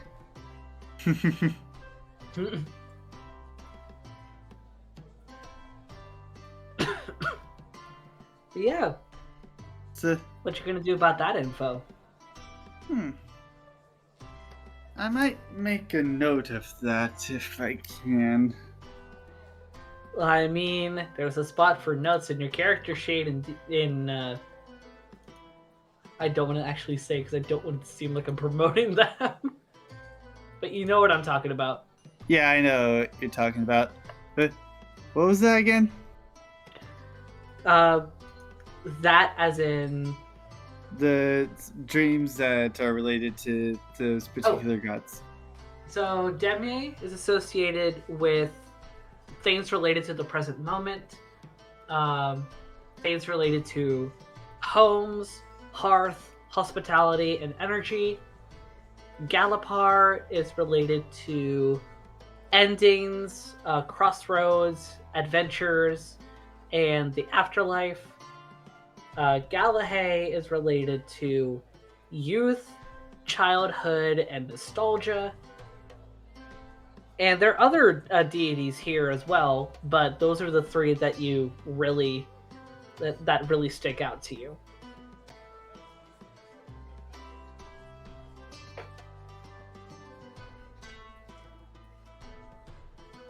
All right. So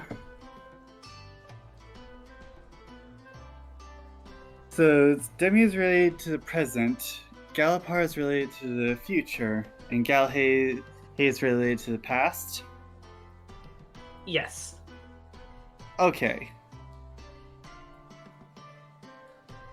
Well, that's interesting to know. Nah, I guess I know who will be coming to me if I see events that I do not know of, or events that I remember, or what's happening now. Maybe. But yeah, what you gonna do with that info? It's not the info that you were looking for. I guess I'll just try to live in the moment. Fair enough. So what you gonna do now?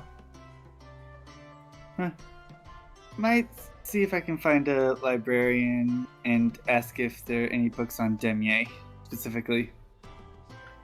Okay.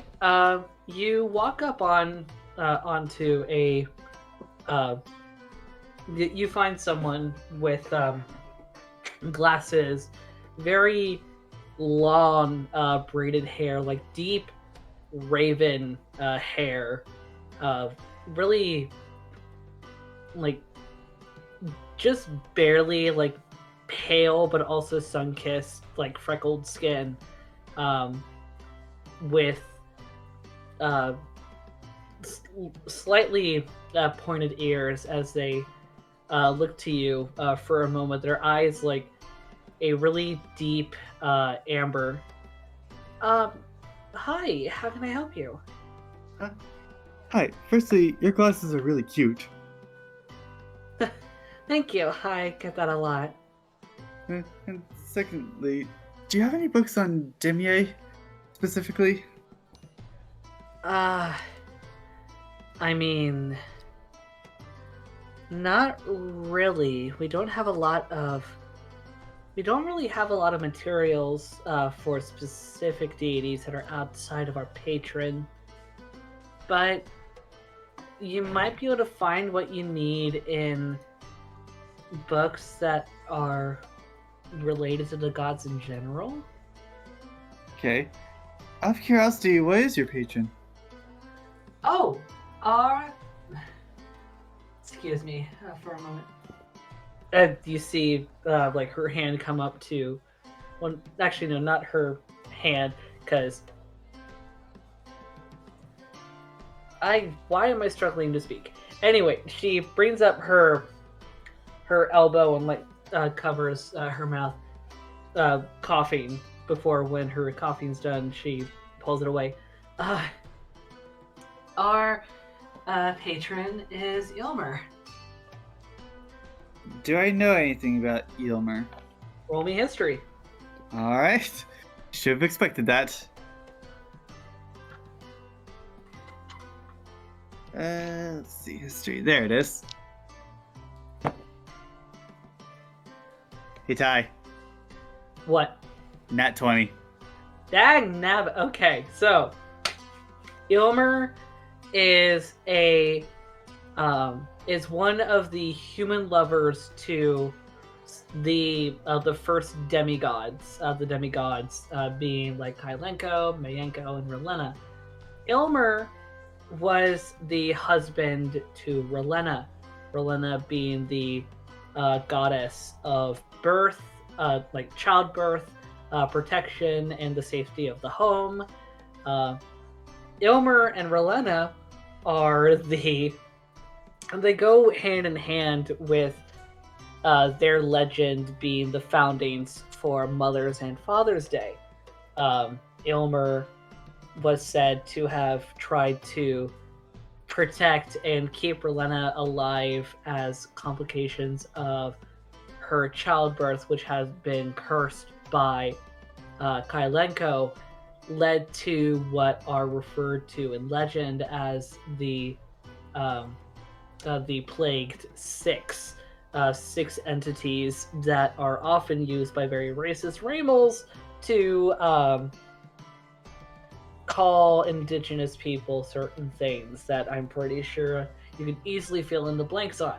Mm. But Ilmer is often depicted as the ideal father and the ideal husband due to his attempts to keep Relena alive and keep like their home safe. And in legend for Father's Day, it is even said that Ilmer waited 3 days in ritual for Relena to wake up from her coma when the Plague Six first wreaked havoc.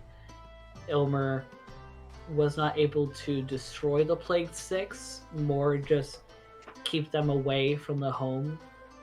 And depending on where you live, it's said that either Relena woke from her coma or Ilmer was driven to not so nice things due to Relena not waking up.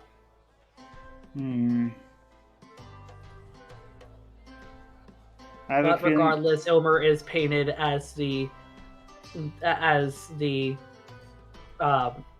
perfect husband and care for the home, and often is seen as a positive representation of a very vulnerable masculine energy. Might be a bit much, but I can see it.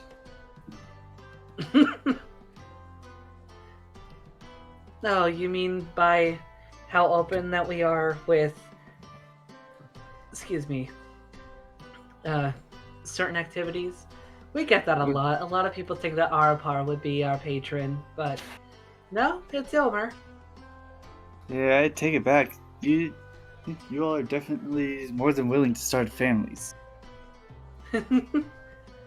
It's more that we're open to let people be who they are. We don't demand or require anyone here to have a family or insist that they have a family.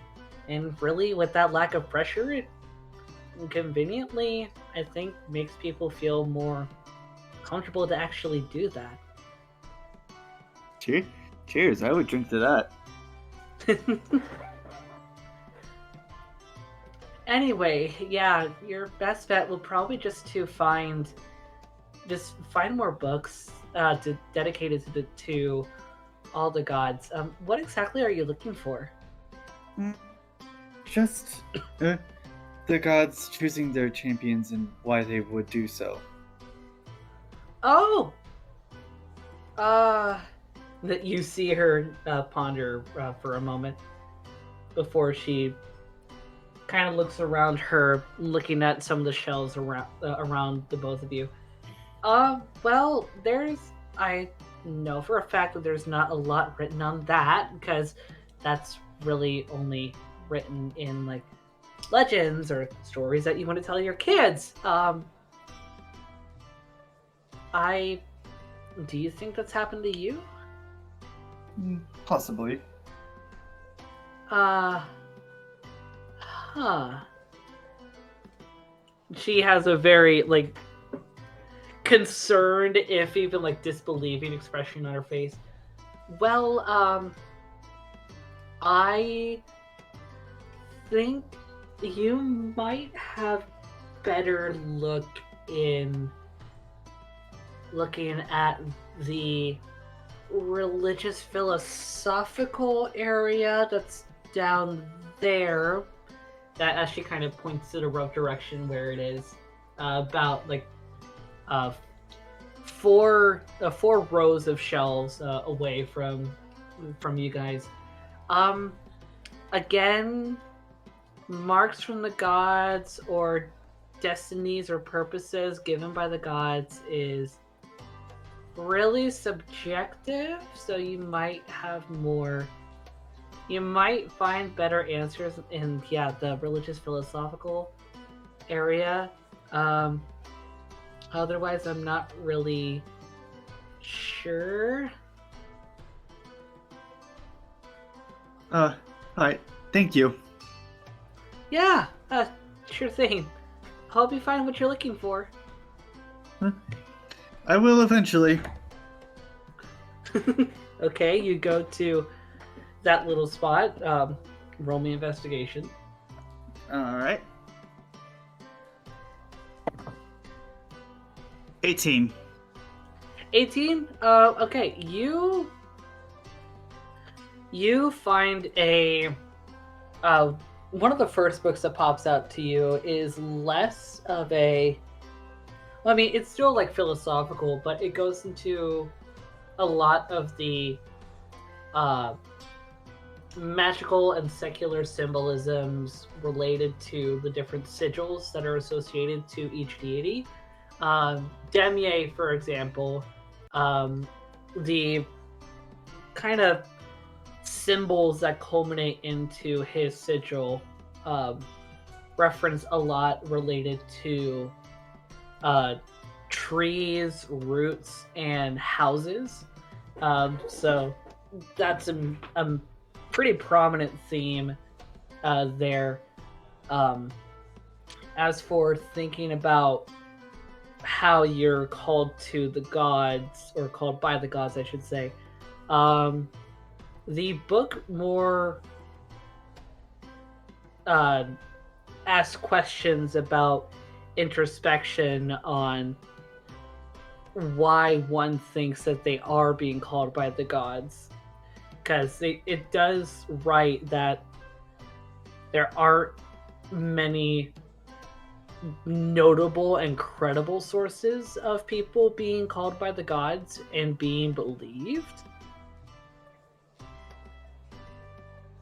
But it does also roughly reference the connection between those who are called by the gods and a supposedly lost civilization of dreamwalkers, individuals that were said to have a deeper magical connection to the gods than humans. In fact, it was actually said that supposedly humans as we know today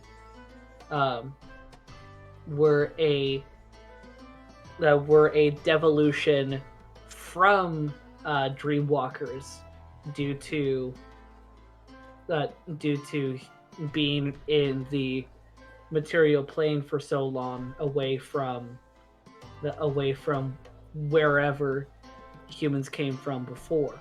Dreamwalkers were still human, but they always had this innate ability, not magical in the sense of fairies or elves per se, but a magic that still had them in tuned to the gods somehow and with dreams. But recordings of any modern dreamwalkers have not been found for over a century and a half. Ankor chuckles to himself and says, "I'll have to tell Yorga that she's better than humans by default."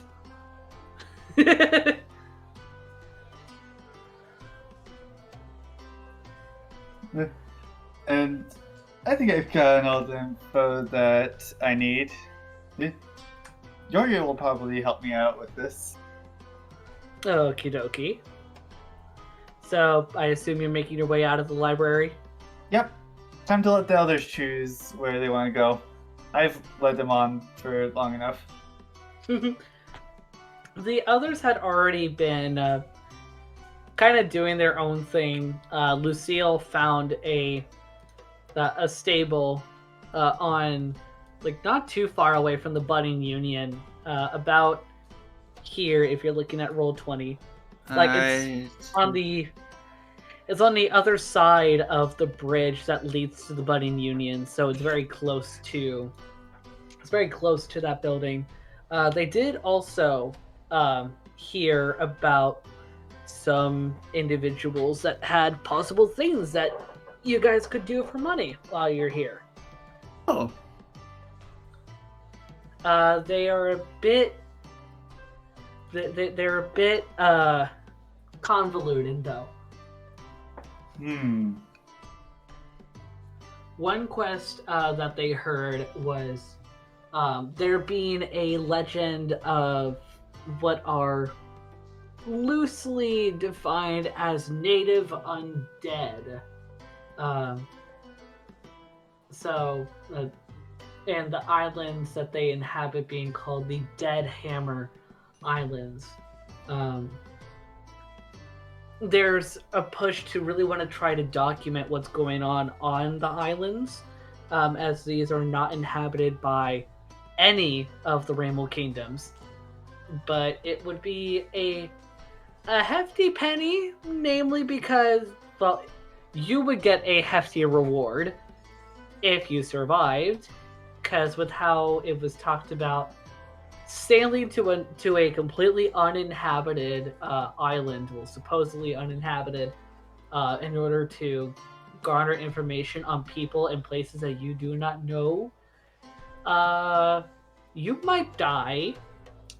So, not only would you die, but you would become part of the town. Welcome to the family, son. Welcome to the family. Stab. There is a similar, but not nearly as daunting of a quest where you would have to sail to another location. There's a rumor of a cult of people that supposedly may have animal characteristics on the island of the gods, one of the self-named islands, an autonomous region of the Akrai Commonwealth that is near the Monani merchant kingdoms, actually. But supposedly no one has gotten out of the island and brought their documentations back to the Commonwealth. Most ships that trade have to take a route that goes that basically swerves away from this island, because they don't partake to visitors too well, supposedly. They are very isolate. And yeah. But there's, again, a push to get information about this autonomous region, especially since their sudden isolationist nature has only been for the past just under 50 years. So this is basically learn about cults or learn about undead. But there is also a third quest, oddly enough, pertaining to the budding union. There is supposed talk of something shady going on at the budding union, and best bet is going to have to talk to the innkeeper in order to get more intel.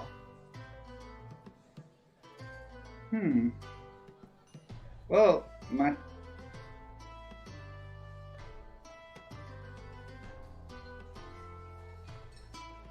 as well since we're here. You'll see. Haven't decided on what we're doing yet. Well, you have 3 possible ideas. First, I'm gonna talk to the innkeeper, then decide. Okay.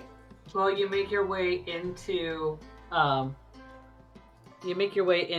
budding union, and it's for a place that was like sung praises by a drunkard. It's not really all that bustling. Frankly, it's not the only inn in Port Waterhut. It's just one of the largest ones in this part of the city. But there are a decent amount of people in the main lobby area that are sitting at tables having their food and the sort. And you see a short human woman, kind of dark brownish red hair that comes down to her shoulders, that is somewhat wavy, the tan skin with a grayish blue eyes as she's tending to the front. That she's kind of deep in her work at the moment.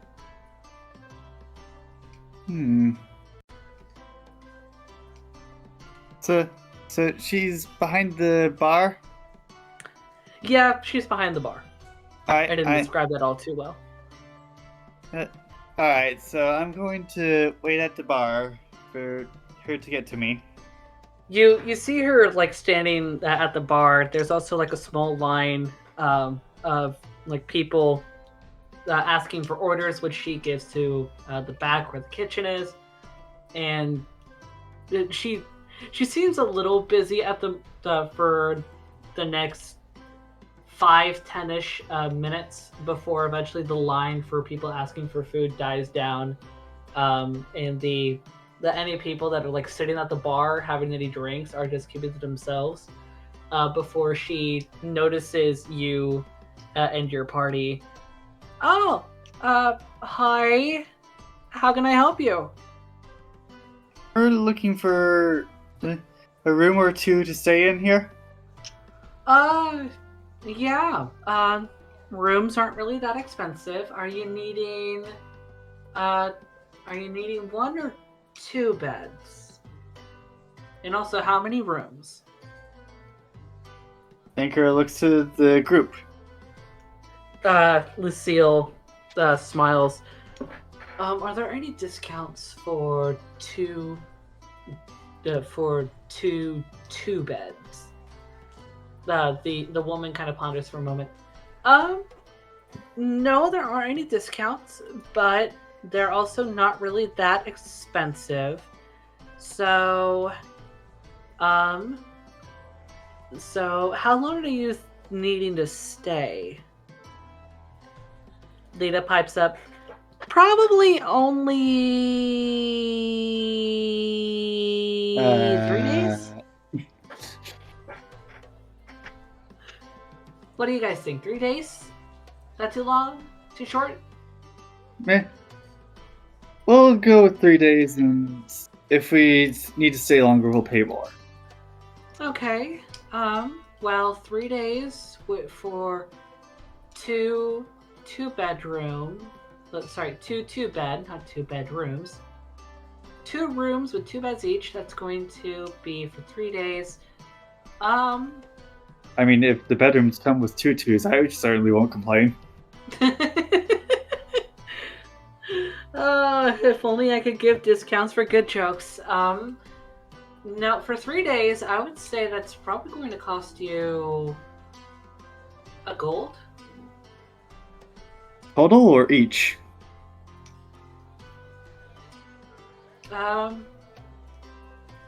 Actually, thank you for reminding me on that. Yeah, it's going to be 2 gold for both rooms for 3 days, but that does include morning and evening food. You get 1 plate per time.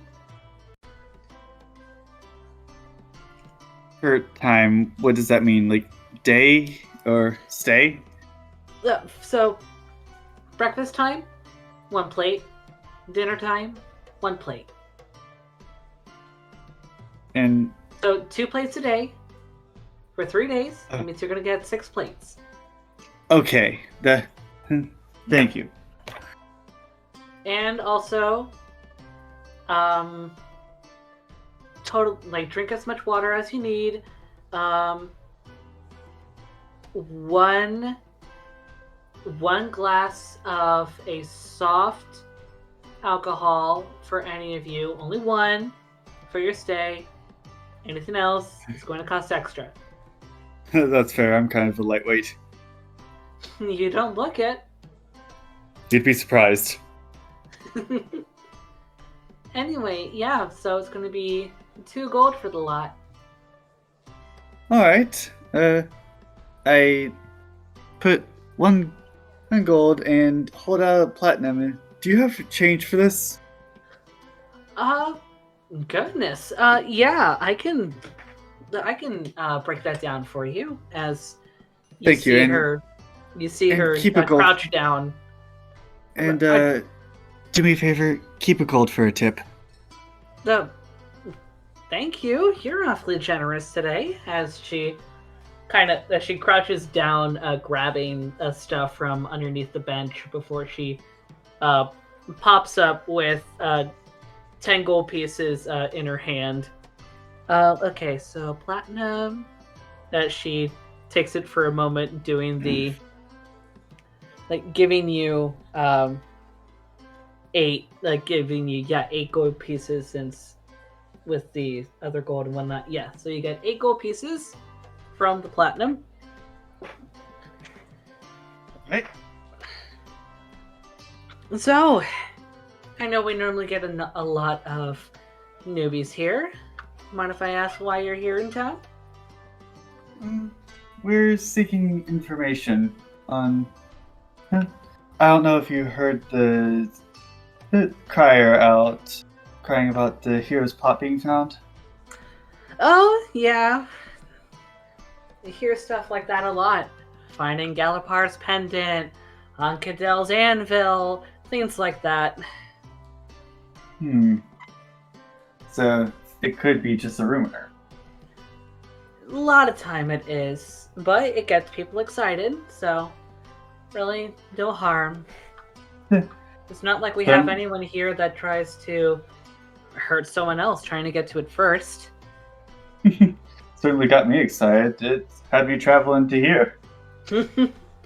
You're not trying to kill anyone for it. Oh, heavens, no. Good. If anything, I'm trying to unite people with it. Nice. You seem nice. Before, Lita pipes up. Oh yeah, he's a sweetheart. He knows how to cook too. You want to have him in? You want to have him in your back? I mean, I wouldn't be opposed to assisting. The innkeeper smiles. I think I'm already pretty well staffed. Thank you. By We the could way, just- what are y'all's? What are all of your names? I'm Ankor. Okay, nice to meet you. Before the innkeeper kind of points at the rest of them, Lucille smiles, giving a soft kind of nod, bow of his head. I'm Lucille. Nice to meet you. Hi, I'm Lita. Then Ori just kind of smiles, gives a really gingerly wave. Ori. Well, nice to meet you all. My name is, sorry, I've been having a bit of a cough lately. My name is Anya the Elioreg. If you need my help with anything, just give me a holler. Can't really help you much during the nights, though. Yeah. That's quite alright, Anya. You've already done plenty. Thank you. Though, actually, I should let you all know, if I highly recommend that you stay in your guys' rooms during the nights. If you need to use the restroom, just go quick in and out. Do not get distracted. Mind if I, You probably would rather I didn't, but No, do you mind if I ask why? Actually, I've been trying to get rid of this problem for a while, so I'm glad that you're open to want to hear about it. So, the budding union has a bit of a rocky reputation, namely because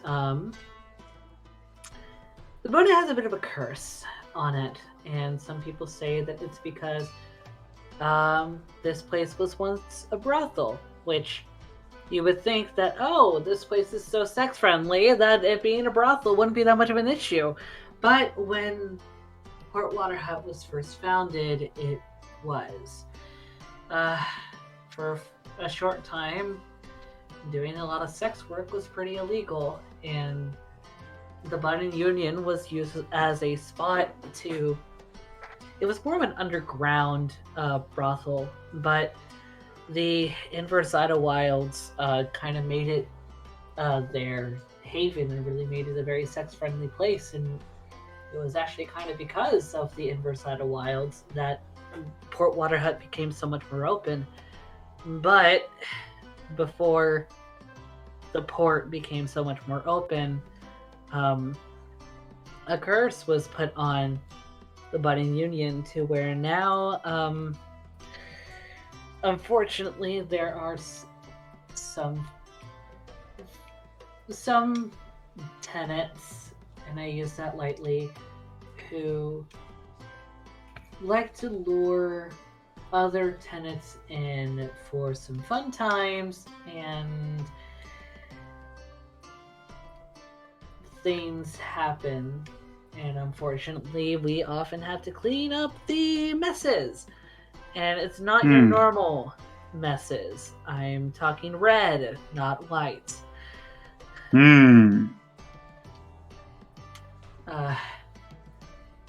So, yeah. Either you can keep safe, try and keep to yourselves, or you could do some sex demon busting. Yeah. I look to the others to see how they feel about it. Lita is wide-eyed. Lucille is a little surprised too. Ori Ori looks fascinated, and you kind of recognize her fascination as similar to when she was inspecting the creature from when you guys were in the woods, but not nearly as mortified as she was then. This is pure intrigue and curiosity. I guess we'll be looking into it, Ankor says with a smile. Okay, good. Thank you. Because this has been getting absolutely ridiculous. We don't need this reputation on the Bunny Union, because if this were to get any more outside of Port Waterhut, probably this port city would crumble in a matter of years. But tell you what, if you give me proof that you're able to kill whatever sex demons or whatever there are here, I'll give you 20 platinum and free room and board here for a year.